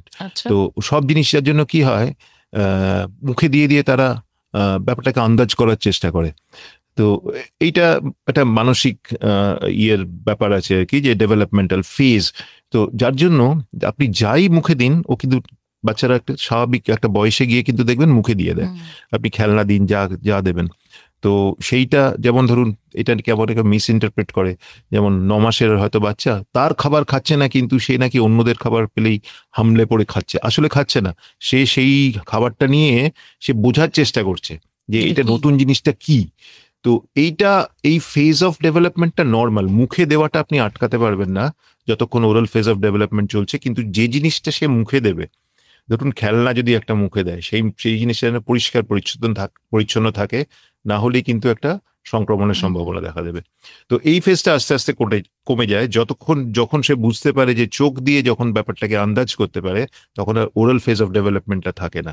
যার জন্য দেখবেন একটা বয়সের পরে গিয়ে আর মুখে দেয় না, 9, 10, 11, 12 মাসের পরে গিয়ে তখন বাচ্চারা বুঝে যায় যে না এই জিনিসগুলো এরকম আছে, যার ওরাল ফেজ অফ ডেভেলপমেন্টটা থাকে না। তো অবশ্য করেই এই যত আপনি চুষনি বা এই জাতীয় জিনিসগুলো, টিদার, এগুলো মুখে দেবেন, তত তার সংক্রমণের সম্ভাবনা বাড়বে, বিশেষ করে আমাদের দেশে। কারণ আমাদের দেশে তো ভীষণ জীবাণু, আর আমাদের অত পরিষ্কার পরিচ্ছন্ন আমরা রাখি না। ধরুন প্রত্যেক কথা টিদার যতবার মুখে দেবে বা যাই মুখে দিক, সেটা প্রত্যেকবার স্টেরিলাইজ করা না থাকলেই তো সমস্যা, ওদের তো পেট খারাপ হবে। তো সেই জন্য এই অভ্যেসগুলো না করানোই ভালো। বেশ। এক বন্ধু আমাদের ফেসবুকে প্রশ্ন করেছেন, দেখা যায় শিশুদের জ্বর, সর্দি, কাশি হলে গরুর দুধ খাওয়ানো হয়। জ্বর হলে আর কি কি সতর্কতা মানা যেতে পারে? প্রথম প্রশ্নটা নিয়ে আমি আলাদা করে প্রশ্ন রাখতে চাইছি। না, এর কোনো বৈজ্ঞানিক ভিত্তি নেই যে গরুর দুধ খাওয়ালে তার জ্বর, সর্দি, কাশি কমে যাবে, তার কোনো বৈজ্ঞানিক। ইনফ্যাক্ট বুকের দুধ খাওয়ালে বরং তার চাইতে বেশি তার এফেক্ট হওয়ার কথা, মানে ঠিকঠাক হয়ে যাওয়ার কথা। বড় বয়সে তো দুধ খাওয়ানোর কোনো রোল নেই। আর জ্বর হলে কি কি সতর্কতা মানা যেতে পারে? জ্বর হলে সতর্কতার সাথে তার শিশুটির খুব স্বাভাবিক অবস্থায় যে কোনো জ্বর হলে আপনার যেরকম খেতে ইচ্ছে করে না, তারও খেতে ইচ্ছে করে না। তো বাবা মায়েরা প্রায়ই এসে বলেন যে জ্বর হয়েছে, বাচ্চাটা কিছু খাচ্ছে না, তো খাবে না, সেটাই স্বাভাবিক। তো সেই অবস্থায় তাকে যতটা সম্ভব খাবার দিয়ে রাখতে হবে, তার হাইড্রেশন মেনটেন করতে হবে, তাকে পরিমাণ মতো জল খাওয়াতে পারবে। এখানে আহার এবং ওষুধ দুটোই হচ্ছে ওআরএস। কিছু যদি খেতে না চায়, ওআরএস খাইয়ে রাখলে তার আহার ওষুধ দুটোই হবে। তো সেই ফেজটা তো চলে যাবে আস্তে আস্তে, তারপর আবার খাওয়া দাওয়া করে সে রিগেইন করে নেবে। বন্ধু আছেন, দেখি সত্যি রেজিস্টার করাতে পারি কিনা। হ্যালো, নমস্কার। নমস্কার, বলুন। প্রশ্ন হচ্ছে, আমার যে কোনো শিশু কথা বলতে দেরি করলে এটা কি তার স্বাভাবিক লক্ষণ না অস্বাভাবিক লক্ষণ? আমি বলছিলাম বড়পুর থেকে। বেশ, কিন্তু যদিও এটা আজকে আমাদের আলোচনার বিষয় নয়, আমরা নিশ্চয়ই এটার বিশেষজ্ঞ একজন আরো একদিন রুনালোক বাবুকেও আনতে পারি এটা নিয়ে আলোচনা করার জন্য। আজ আমরা মোটামুটি ওই মাতৃদুগ্ধ পান এটাতেই কিন্তু সীমাবদ্ধ থাকবো, কারণ আমরা মাতৃদুগ্ধ সপ্তাহ পালন করছি, তাই তো সঞ্জয়দা? মিঠুন আচার্য ফেসবুকে প্রশ্ন রেখেছেন, বাবুর বয়স 2 বছর 2 মাস, মানে ওনার ছেলের নাম। নিশ্চয়ই। এখন ঘুমানোর সময় ব্রেস্ট ফিড করে, খেলতে খেলতে মাম্মা নেনো খাবো বলে জেদ করে, এগুলো কি নরমাল? কত বছর বয়স পর্যন্ত খেতে? এটা কিন্তু খুব গুরুত্বপূর্ণ প্রশ্ন। কত বছর বয়স অবধি একটি শিশুকে মাতৃদুগ্ধ দেওয়া যায়? এইটা নিয়ে আমরা একটু অল্প আলোচনা করেছি যে 2 বছর পর্যন্ত অবশ্যই, এবং প্রয়োজনে তার বেশি, কিন্তু আবার সেই জিনিসটি ঘুরে ফিরে আসে যেন বুকের দুধটি নেশায় পরিণত না হয়। আস্তে আস্তে ছাড়ুন। এই যে জেদ করে কথাটি উনি লিখেছেন, যে জেদ করার প্রশ্নটি হয়ে গেলে খুব মুশকিল হয়ে যাবে। কারণ জেদ যেই মুহূর্তে করছে, তাকে এইটা বুঝতে দিতে হবে যে না, এইটা তোমার খাবার নয়, এটা তোমার এই সময়ের বা এই বয়সের খাবার নয়, সুতরাং এটি তুমি সবসময় পাবে না। এবং 2 বছরের পর থেকেই সেটা করা উচিত, এবং আস্তে আস্তে আস্তে আস্তে সেটিকে বন্ধ করে দেওয়া উচিত। বেশ, লিসনার আছেন, কে আছেন? Hello hello. হ্যাঁ, নমস্কার। হ্যাঁ, বলুন। হ্যাঁ, আমি শঙ্কর বাগ বলছি, মশার হুগলি থেকে। বলুন। বলছিলাম যে বাড়িতে যে ছোট্ট শিশুটা আছে, মানে দুধ খায়, মানে সব সময় না ওনাকে ধরে থাকলে খায়, অনেক সময় মাঝে মাঝে খায় না, মানে একটা ঘ্যান ঘ্যান করে, চেল্লায়। আচ্ছা, এটার জন্য কিছু করা যাবে কি, একটু বললে ভালো হয়। নমস্কার। একটু ওই মানে বয়সগুলো বললে সুবিধা হয় আর কি। তো আমি ধরে নিচ্ছি এটা 6 মাসের নিচে শিশু এবং সে খেতে চায় না আর কি সবসময়। কিন্তু কতগুলো জিনিস একটু বলার দরকার, যে এই যে খাওয়ার ব্যাপারটা ডিমান্ড ফিড, আমার মনে হচ্ছে তার 2 ঘন্টা পর পর খাওয়া উচিত সেটা নয়। সে কখনো 2 ঘন্টায় খাবে, কখনো 4 ঘন্টায় খাবে, কখনো 3 ঘন্টায় খাবে, যখন খিদে কাঁদবে তখন খাবে। দ্বিতীয়ত হচ্ছে যে 1 ব্রেস্ট অ্যাট এ টাইম, মানে একবারের দিকে একদিকে স্তনে, অন্যবার অন্যদিকে স্তনে, এইভাবে খাওয়ানো উচিত। একসঙ্গে 2টি স্তনে না খাওয়ানোই ভালো। তৃতীয়ত হচ্ছে যে সেই যে কান্নাকাটি করছে বা তার একটা অস্বস্তি হচ্ছে, তার অন্যান্য কারণগুলো কিন্তু দেখতে হবে। ধরা যাক তাকে খুব গরমের মধ্যে রাখা হয়েছে, যে ঠান্ডা লাগবে বলে তাকে খুব চাপা দিয়ে রাখা হয়েছে, বা তার হয়তো মানে সে যেখানে শুয়ে আছে তার বিছানাটি ভিজে গেছে, সে পেচ্ছাপ করে। তো এই মানে তার পরিবেশটি যেন একটু মানে ঠিকঠাক থাকে, যাতে তার অস্বস্তি না হয়। সেটা যদি থাকে তাহলে ঠিক আছে। আর আরেকটি জিনিস একটি বলার দরকার, যে আমরা এখন একটুখানি ওই কাউজ মিল্ক প্রোটিন অ্যালার্জি বা গরুর দুধের অ্যালার্জি নিয়ে আমরা একটুখানি অ্যাওয়্যার হয়েছি, বা আমাদের বেশি জানছি আর কি। কিছু কিছু ক্ষেত্রে দেখা যায় যে আমাদের গ্রামাঞ্চলে তো এখনো অনেক গরুর দুধ খান মায়েরা অনেক। তো এই গরুর দুধটি কিন্তু মানে মায়েদের মাধ্যমে শিশুর পেটে গিয়ে সমস্যা করতে পারে, যদি কাউরি কোনো শিশুর গরুর দুধে অ্যালার্জি থাকে। সেই জন্য মাকে খুব বেশি দুধ খাওয়ানোর দরকার নেই, বা না খাওয়ালেও চলে আর কি। এটা কি প্রেগন্যান্সির আগে থেকেই, নাকি আপনি পরের কথা বলছেন? পরের কথা, যখন শিশুটি মায়ের বুকের দুধ খাবে, মানে মা যদি গরুর দুধ খান, সেই দুধের প্রোটিনটি মায়ের বুকের দুধের মাধ্যমে শিশুটি অন্ত্রে পৌঁছে একটু ঝামেলা করতে পারে। ল্যাকটোজ ইনটলারেন্সের ক্ষেত্রে কাউজ মিল্ক প্রোটিন অ্যালার্জি, এটা ল্যাকটোজ নয়, এটা কাউজ মিল্ক প্রোটিনের সমস্যা, এটা কার্বোহাইড্রেটের নয়। তো সেইটা হতে পারে। সেই জন্য মায়ের ডায়েট থেকে বা মায়ের খাবারের থেকে দুধের পরিমাণটা, যে বাচ্চা খুব ঘ্যান করছে, একটু পরিমাণ কমিয়ে দিয়ে দেখা যেতে পারে। আচ্ছা, এই যে ল্যাকটোজ ইনটলারেন্স, এটাও অনেক বাচ্চার থাকে, তারা কি মায়ের দুধ খেতে পারে, নাকি তাদের জন্য অন্য ব্যবস্থা আছে? এইখানে একটু আমি আলোচনা করার দরকার, যে দুধে আপনারা সবাই জানেন যে একটা খাবারে 3টে জিনিস থাকে, একটা প্রোটিন, একটা ফ্যাট, একটা কার্বোহাইড্রেট। এটা সবাই মোটামুটি জানেন। তো প্রোটিনটায় যদি অ্যালার্জি থাকে তাহলে সেটা হচ্ছে কাউজ মিল্ক প্রোটিন অ্যালার্জি, সেটা দেওয়া যাবে না। ল্যাকটোজের কথা একটু আপনি যেটা জিজ্ঞেস করলেন, সেটা হচ্ছে কার্বোহাইড্রেট। তো মানুষের কিন্তু জন্মের পরেই এই যে কার্বোহাইড্রেট, ল্যাকটোজ, দুধের তো মেন কার্বোহাইড্রেট হচ্ছে ল্যাকটোজ, সেইটাকে হজম করানোর জন্য যে উৎসেচক বা এনজাইমটা থাকার দরকার, সেটা কিন্তু পরিমাণ মতো থাকে না। এটা কোনো শিশুরই থাকে না, আস্তে আস্তে আস্তে আস্তে বয়সের সাথে বাড়ে। সুতরাং মানে সত্যি কথা বলতে কি, সব শিশুরই ওই ল্যাকটেজ ডেফিসিয়েন্সি একটু থাকে, বা ল্যাকটোজ ইনটলারেন্স ইনিশিয়ালি থাকে। তো সেটার জন্য বুকের দুধ বন্ধ করার দরকার নেই। কিছু কিছু রোগ আছে যেখানে জন্মগতভাবে ল্যাকটেজ এনজাইম অ্যাবসেন্ট থাকে, কিন্তু সেটাকে সব ধরে নেওয়ার কোনো কারণ নেই। যে বাচ্চা কাঁদছে তার ল্যাকটেজ এনজাইম, সেটা খুব রেয়ার। তো সেই রকম ক্ষেত্রে দুধ দেওয়া যায় না। সেক্ষেত্রে দুধের হজম করতে অসুবিধা। কিন্তু সাধারণভাবে ল্যাকটেজ এনজাইম, যে কম যে ল্যাকটেজ এনজাইম থাকে, সেটা বয়সের সাথে সাথে 6 মাসের বয়সের পরে গিয়ে ঠিক হয়ে যায়। সুতরাং সেটার জন্য দুধ বন্ধ করার দরকার নেই। বেশ, লিসনার আছেন না ছিলেন কেউ? ফেসবুকে প্রশ্ন এসেছে, ব্রেস্ট ফিডিং করতে করতে চোখে দুধ পড়ে গেলে কি করণীয়? আর সঙ্গে আরেকটা প্রশ্ন, গরুর দুধ কোন বয়সে খাওয়ানো শুরু করব? চোখে দুধ পড়ে গেলে কিছু করার দরকার নেই। চোখে তো ওই দুধ তো কখনো অ্যালার্জি কিছু হয় না। সুতরাং দুধ পড়লে ওটা নিজে থেকে ঠিক হয়ে যাবে, কিছু করার দরকার নেই, ইভেন মোছারও দরকার নেই। আর দ্বিতীয়ত হচ্ছে গরুর দুধ কখন শুরু করব, সেইটা একটু আগে হয়েছিল, যে কারণ গরুর দুধটাকে বেস হিসেবে রাখার জন্য, মানে গরুর দুধটাকে খাবার হিসেবে নয়। গরুর দুধকে নিয়ে আমরা অনেক রকম খাবার টাবার বানাই আর কি, যেমন পায়েস বলুন, বা একটু রুটির সাথে বা একটু ভাতের সাথে দুধ ভাত বা দুধ চিরা কলা এগুলো দেওয়া যেতে পারে। সেইটা 1 বছরের পর থেকে দেওয়া যেতেই পারে।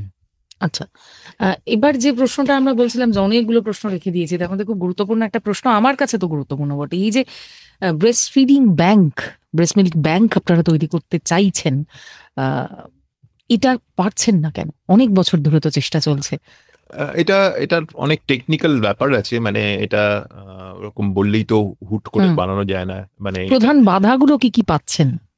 বাধা একটা হচ্ছে যে, প্রথম কথা হচ্ছে যে এটা তো ইন্ডিভিজুয়াল লেভেলে হবে না, এটার একটা সরকারি লেভেলের সম্মতি দরকার এবং তার একটা প্রোটোকল তৈরি করে তার কিছু কিছু কি কি করা উচিত। যেমন আমি বললাম যে ব্লাড ব্যাংক তৈরি করতে গেলে যে প্রত্যেকটা ব্লাড ব্যাংকের একটা নির্দিষ্ট মানদণ্ড থাকবে যে এই জিনিসগুলো আমরা দেখব, সেটা এখনো সেরকম ভাবে কোথাও ফর্মুলেট করা হয়নি সরকারের তরফ থেকে বা যারা হাইয়েস্ট অথরিটি সেখান থেকে করা হয়নি। সেইটা হলে তারপরে সেটা সরকারি হাসপাতালেও হতে পারে, বেসরকারি হাসপাতালে হতে পারে, কিন্তু যতক্ষণ সেটা সরকারি লেভেলে একটা স্ট্রাকচার তৈরি না হচ্ছে সেটা তো এখন ভাবাটা মুশকিল। কিন্তু আপনারা বোধহয় প্রস্তাব রেখেছেন বিগত বেশ কয়েক দশক ধরেই এই প্রস্তাব, এবং আপনাদের একটা ব্লু প্রিন্টও তৈরি হয়েছে। মায়েরা কি এগিয়ে আসছেন? মানে আপনার যখন সমীক্ষা চালিয়েছেন বিভিন্ন জেলায় জেলায়, আপনারা কি মানে এই ব্রেস্ট ফিডিং ব্যাংক তৈরি করতে আপনারা কি আমজনতা একদম গৃহস্থ বাড়ির বউটাকে বার করতে পেরেছেন? এটা তো যতক্ষণ ব্যাংকটা তৈরি না হবে ততক্ষণ সমর্থন পেয়েছেন। এইটা না, আমি যদি খুব মাইক্রো লেভেলে ভাবি, যে ওই যে বললাম না যে মায়ের দুধ হচ্ছে না সেই বাচ্চারই দুধ খাবে কোথাও, অন্য মায়েরা তো যথেষ্ট উৎসাহী হয়ে তাদেরকে দুধ খাওয়ায় বা দুধ দেয়। সুতরাং সেক্ষেত্রে মাইক্রো লেভেলে বলছি আমি, সেক্ষেত্রে সমস্যার কথা নয়।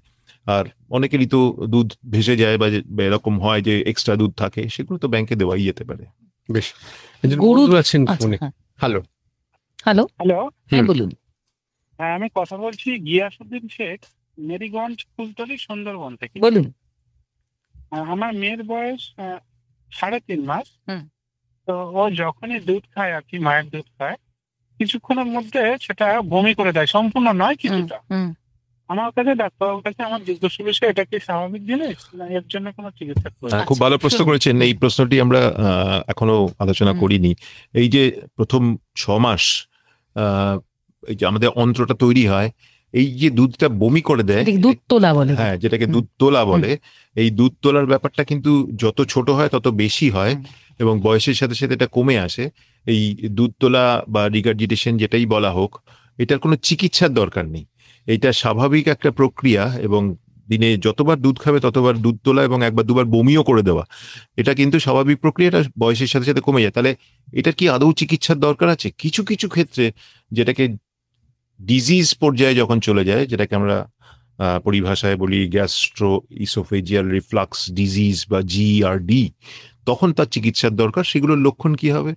যদি এত বমি করছে যে তার ওজন বাড়ছে না শিশুটির বা পেচ্ছাপ কমে যাচ্ছে, তখন কিন্তু সেটির চিকিৎসার দরকার। না হলে কিন্তু এই ছোট ছোট দুধ তোলা, একবার দুবার বমি করা, এগুলো স্বাভাবিক 6 মাস পর্যন্ত। একজন প্রশ্ন করেছেন, একান্তই যদি গরুর দুধ খাওয়াতে হয় তাহলে কি জল মিশিয়ে পাতলা করে খাওয়ানো উচিত? এইটা না খুব কন্ট্রোভার্সিয়াল প্রশ্ন আর কি। তার কারণ আমি মানে এটা মানে আলোচনা করার উচিতই না, যেহেতু আমরা ব্রেস্ট মিল্ক উইক নিয়ে করছি। কিন্তু যদি সত্যি সত্যি গরুর দুধ খাওয়াতে হয়, তাহলে আমার মনে হয় এটি টিনজাত দুধ খাওয়ানোই ভালো, যদিও তাতে খরচ অনেক বেড়ে যায়। তার কারণটা হচ্ছে যে টিন জাতীয় যে দুধগুলি তৈরি হয় সেগুলোর পেছনে কিন্তু প্রচুর রিসার্চ আছে এবং সেটা কিন্তু একটা রিসার্চের মাধ্যমে তার যে কি কনস্টিটিউয়েন্টস হবে, তাকে কতটা ডাইলিউশন করলে ঠিক থাকবে, সেটা একটা বৈজ্ঞানিক ভিত্তি আছে।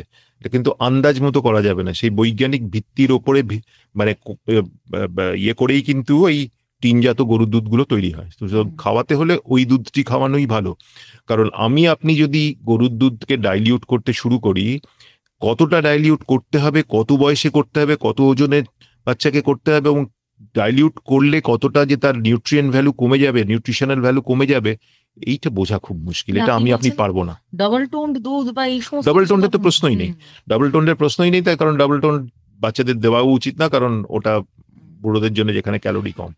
সুতরাং এই জিনিসটা আন্দাজে করাটা খুব ডেঞ্জারাস এবং সেক্ষেত্রে কিন্তু যদি দেখা যায় যে আন্দাজ মতো করা হচ্ছে, তাহলে কিন্তু বাচ্চাটির পুষ্টির ঘাটতি হতে পারে। লিসনার আছেন। হ্যালো হ্যালো হ্যালো, হ্যাঁ হ্যালো, সংযোগ দিচ্ছেন না। অনুরোধ করবো যদি আরেকবার ফোন করেন তাহলে ভালো হয়, আমরা কথা বলতে পারি। কোন নতুন প্রশ্ন কি আমাদের এখনো পর্যন্ত ফেসবুক কিছু আসেনি, যে আবারও এসছেন সেই লিসনারে। হ্যালো হ্যালো, হ্যাঁ বলুন, কে বলছিলেন? আমি জরিনা শেখ বলছি দক্ষিণ চব্বিশ পরগনা থেকে। বলুন। আমার মেয়ের বয়স 4 মাস। এই সময় দুধ ছাড়া বাইরে কি কি খাদ্য খাওয়ানো চলবে? না, সম্ভবত কিছুই চলবে না, ডাক্তারবাবু বলবেন। আবার আবার ওটা যদি বুকের দুধ আপনি খাইয়ে থাকেন তাহলে কিছু খাওয়ানোর প্রয়োজন নেই। 4 মাস বয়সে কোনো বাইরের খাবার দেওয়ার প্রয়োজন নেই। 6 মাসের পর থেকে সেই সব ভাবনা চিন্তা করা যেতে পারে। বেশ। আর যেই বাচ্চা ধরুন শুধু বুকের দুধ খায় না মায়ের, যার বিভিন্ন রকম কারণে যাকে বাইরের দুধ খেতে হয়, সে কি বাইরের কিছু খাবার ওই 6 মাসের পর থেকে মানে আস্তে আস্তে অন্যদের মতোই হ্যাবিট করবে? হ্যাঁ, 6 মাসের পর থেকে শক্ত খাবার খাওয়ানোটা জরুরি। জরুরি এই কারণেই, যদি দেখা যায় যে আচ্ছা বুকের দুধ যদি আমি খাইয়ে রাখি 6 মাসের পরে, কি ক্ষতিটা হতে পারে? ক্ষতি এইটাই হয় যে তার আয়রন ডেফিসিয়েন্সি হয়, রক্তাল্পতা দেখা দেয়। সুতরাং 6 মাসের পর থেকে শক্ত খাবার খাওয়ানোটা কিন্তু খুবই জরুরি বুকের দুধের সাথে সাথে, না হলে কিন্তু রক্তাল্পতা দেখা দেবে। বেশ। আবারও একজন লিসনার আছেন, না সম্ভবত তিনি এসেছিলেন এবং আমাদের কাছে পৌঁছতে পারেননি। এটা খুব আনফর্চুনেট মানে সিচুয়েশনকে উদাহরণ হিসেবে নিচ্ছি। ধরা যাক একটি বাচ্চা একদম জন্ম মুহূর্তে বা ঠিক তার অব্যবহিত পরে মাকে হারিয়েছে এবং কাছাকাছি এমন কেউ নেই যিনি বাচ্চাটিকে ব্রেস্ট ফিড করাতে পারেন। এই বাচ্চাটির ক্ষেত্রে জন্ম থেকে তার পুষ্টির বিষয়টা কিভাবে ম্যানেজ করা যায়? না, তাদেরকে তো মানে বাইরের দুধ দিতেই হবে, সেটা তো কোনো উপায় নেই। মানে আর তো কোনো উপায় নেই। সেক্ষেত্রে ওই গরুর দুধ বা টিনজাত দুধই একমাত্র সাবস্টিটিউট, সেটা তো তাকে দিতেই হবে। বেশ। লিসনার আছেন, হ্যালো হ্যালো, নমস্কার। আজকে প্রস্তুত থেকে কোন একটা বাচ্চাকে মায়ের দুধ খাওয়ালে তার কির ওপর কোনো এফেক্ট পড়ে? তার কিসের ওপর? খুব পরিষ্কার হলো কি প্রশ্নটা? আমার কাছে তো খুব একটা পরিষ্কার হলো না। আপনি কি কিছু বুঝতে পেরেছেন? বুদ্ধির উপর বোধহয় বললেন। বুদ্ধির উপর নিয়ে বোধহয় আমরা করেছি যে এটা তো প্রমাণিত যে বুকের দুধ খেলে তার আইকিউ লেভেল বেটার হয় বাইরের দুধের চাইতে, গরুর দুধের চাইতে। যে প্রশ্নটা করব কিনা অনেকক্ষণ থেকে ভাবছিলাম, শেষে করেই ফেলতে ইচ্ছে প্রশ্নবানের একটি এটা হয়তো এখনই এত দ্রুত, আমি জানি না আমাদের দেশের যা অবস্থা তাতে এত দ্রুত আমরা ভাবতে পারছি কিনা, কিন্তু আমরা জানি যে আমরাও কিন্তু প্রচুর এআই নিয়ে প্রচুর কাজ করছি। রোবোটিক সায়েন্স আমাদের মেডিকেলে প্রচুর ব্যবহার হচ্ছে। এই যে মাতৃদুগ্ধ নিঃসরণ করা বা মায়ের দুধ বাড়ানো, কিংবা ধরুন বাচ্চার ক্ষেত্রে সেই দুধটা যাতে আরো সহজভাবে সে পান করতে পারে, এই যে নিত্য নতুন বিভিন্ন রিসার্চ হচ্ছে সারা পৃথিবী জুড়েই একটা ব্রেস্ট ফিডিং কে আরো উন্নত করে তোলার জন্য, ভারতবর্ষে কি এআই বা রোবোটিক এর কোনো ভূমিকা ভবিষ্যতে এই ক্ষেত্রে থাকবে, আপনাদের ফিল্ডে থাকবে? এআই বা রোবোটিক্সের তো মানে অসীম একটা সম্ভাবনা, মানে সে তো ভাবাই যেতে পারে। মানে কল্পবিজ্ঞান একটা সময় কল্পবিজ্ঞান ছিল, আজকে তো আর বিজ্ঞান কল্প নয়, এখন সে তো বাস্তব হয়ে দাঁড়িয়েছে। তো আমাদের দুধ তৈরি করতে গেলে আমি যেটা আগে বলছিলাম যে কিছু হরমোনের দরকার হয়, একটা স্ট্রাকচারের দরকার হয়, যে আমাদের ব্রেস্টের যে স্ট্রাকচার তার একটা দরকার হয়, একটা হরমোনের দরকার হয়, আর একটা সাইকোলজিক্যাল ফ্যাক্টরের দরকার হয়। তো এই ইনপুটগুলো দিলে যে সুদূর ভবিষ্যতে, আমি অদূর ভবিষ্যৎ বলছি না, সুদূর ভবিষ্যতে যে ব্রেস্ট মিল্ক প্রডিউসড হবে না, সেটা তো বুক বাজিয়ে এখনই বলা যাবে না। কারণ আজ থেকে 30 বছর আগেও তো আমরা ভাবতে পারিনি যে এইরকম বিজ্ঞান এই জায়গায় পৌঁছে যাবে। কিন্তু এটা আশু সম্ভাবনা কিছু নেই এখনই সেটাকে ভাবার মতো সারা পৃথিবী জুড়েই এখনো সেরকম কিছু নেই। নমস্কার। রিসেন্টলি একটি সমীক্ষা বেরিয়েছে এবং তার সঙ্গে মার্কিন মানে ইয়েতে আপনার মার্কিন মুলুকে একটা আইসক্রিম বেরিয়েছে, সেটা হচ্ছে মায়ের দুধ দিয়ে তৈরি আইসক্রিম, এবং ওরা ভীষণ প্রচার করছে এটার। এই ব্রেস্ট ফিডিং উইকেই ওরা বের করেছে বেশ কয়েক বছর আগে, যে অনেকে বড় হয়ে গেছেন, মানে বিজ্ঞাপনটাই হচ্ছে এরকম ভাবে, মায়ের দুধ কেমন খেতে আপনি ভুলে গেছেন, আমরা সেই স্বাদ আপনাকে ফিরিয়ে দেব। এই যে মাতৃদুগ্ধ থেকে তৈরি হওয়া আইসক্রিম, এর নিউট্রিয়েন্ট ভ্যালু কি সত্যি সেরকমই থাকবে? মানে কোনো আমি বলছি যে কোনো বাচ্চা, ওখানকার কোনো বাচ্চা যদি এটা খায়, সে কি একই রকম নিউট্রিয়েন্ট পাবে?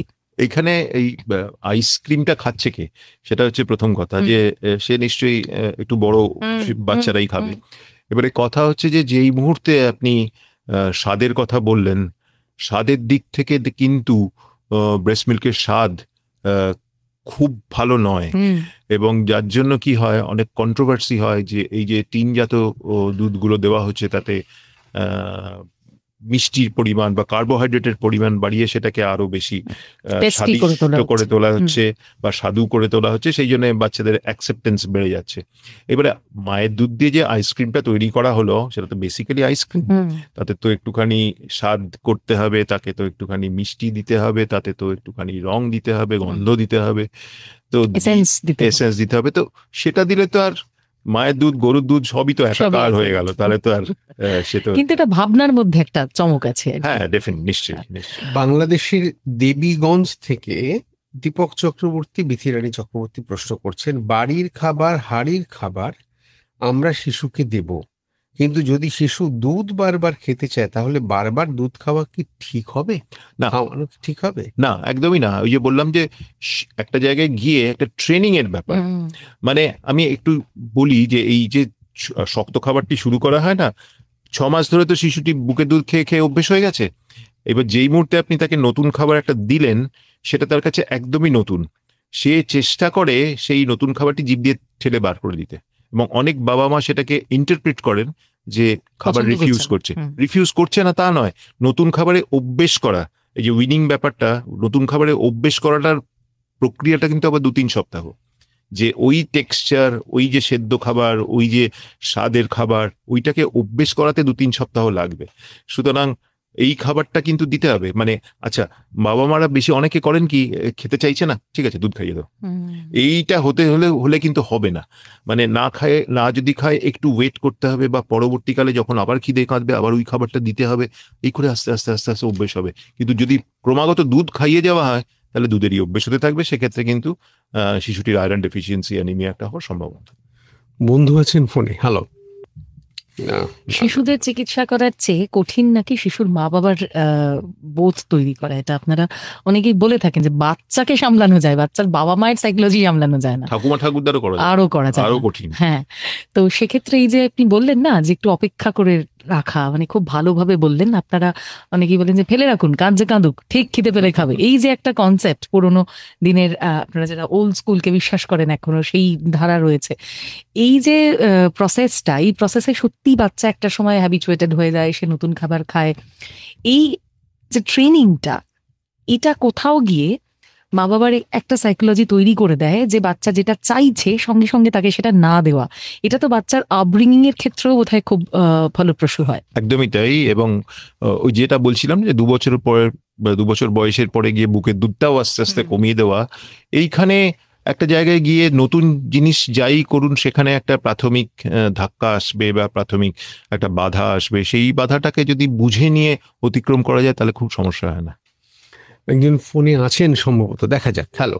না, আর ফোন নেওয়ার কোনো সময় আমাদের থাকছে না। অন্নপ্রাশনে পায়েস এর একটা বৈজ্ঞানিক ভিত্তি আছে। বাচ্চাকে গরুর দুধের একটা বিকল্প, যেটা আপনি বলছিলেন যে গরুর দুধটাকে অন্য ফর্মে দেওয়া। আমরা তো জানি শুভ অনুষ্ঠানে পায়েস হয়, কিন্তু প্রত্যেকটা শুভ অনুষ্ঠানের প্রত্যেকটা মেনুই সেইভাবে দেখতে গেলে খুব সুন্দর, মানে আমাদের সমাজ কিন্তু বিজ্ঞান দিয়ে সাজিয়েছে। এই যে বাচ্চাকে পায়েস দেওয়া, গরুর দুধটা একটু অন্য ফরম্যাটে দেওয়ার হ্যাবিট করা হলো চালের সাথে মিশিয়ে, এটা কি 6 মাসের পর থেকে বাচ্চা মোটামুটি খেতে পারে, অভ্যস্ত হয়? আবার মানে বাঙালির পায়েস কিন্তু খুব মিষ্টি, তো আজকাল কিন্তু WHO রেকমেন্ডেশন এসে গেছে যে এক্সট্রা সুগার আর এক্সট্রা সল্ট 2 বছরের আগে নয়। সুতরাং পায়েস চিনি ছাড়া ভাল লাগবে, আমাদের ভালো নাও লাগতে পারে, কারণ আমরা তো মিষ্টি পায়েসে অভ্যস্ত, কিন্তু শিশুটি কিন্তু মিষ্টি তখনও জানে না কোনটা যে মিষ্টি এবং কোনটা যে নোনতা।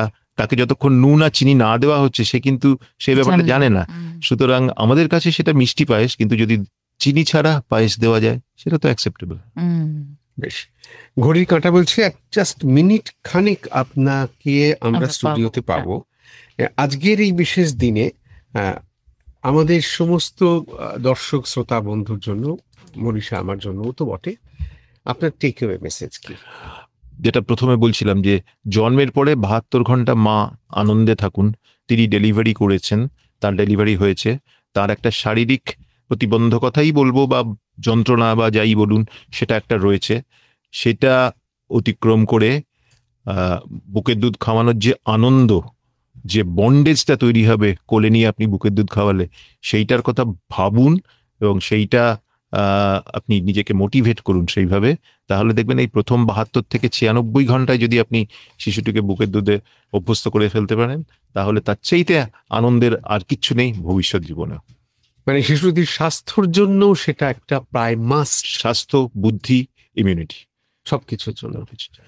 ধন্যবাদ জানানো তো আপনাকে বাতুলতা মাধ্য।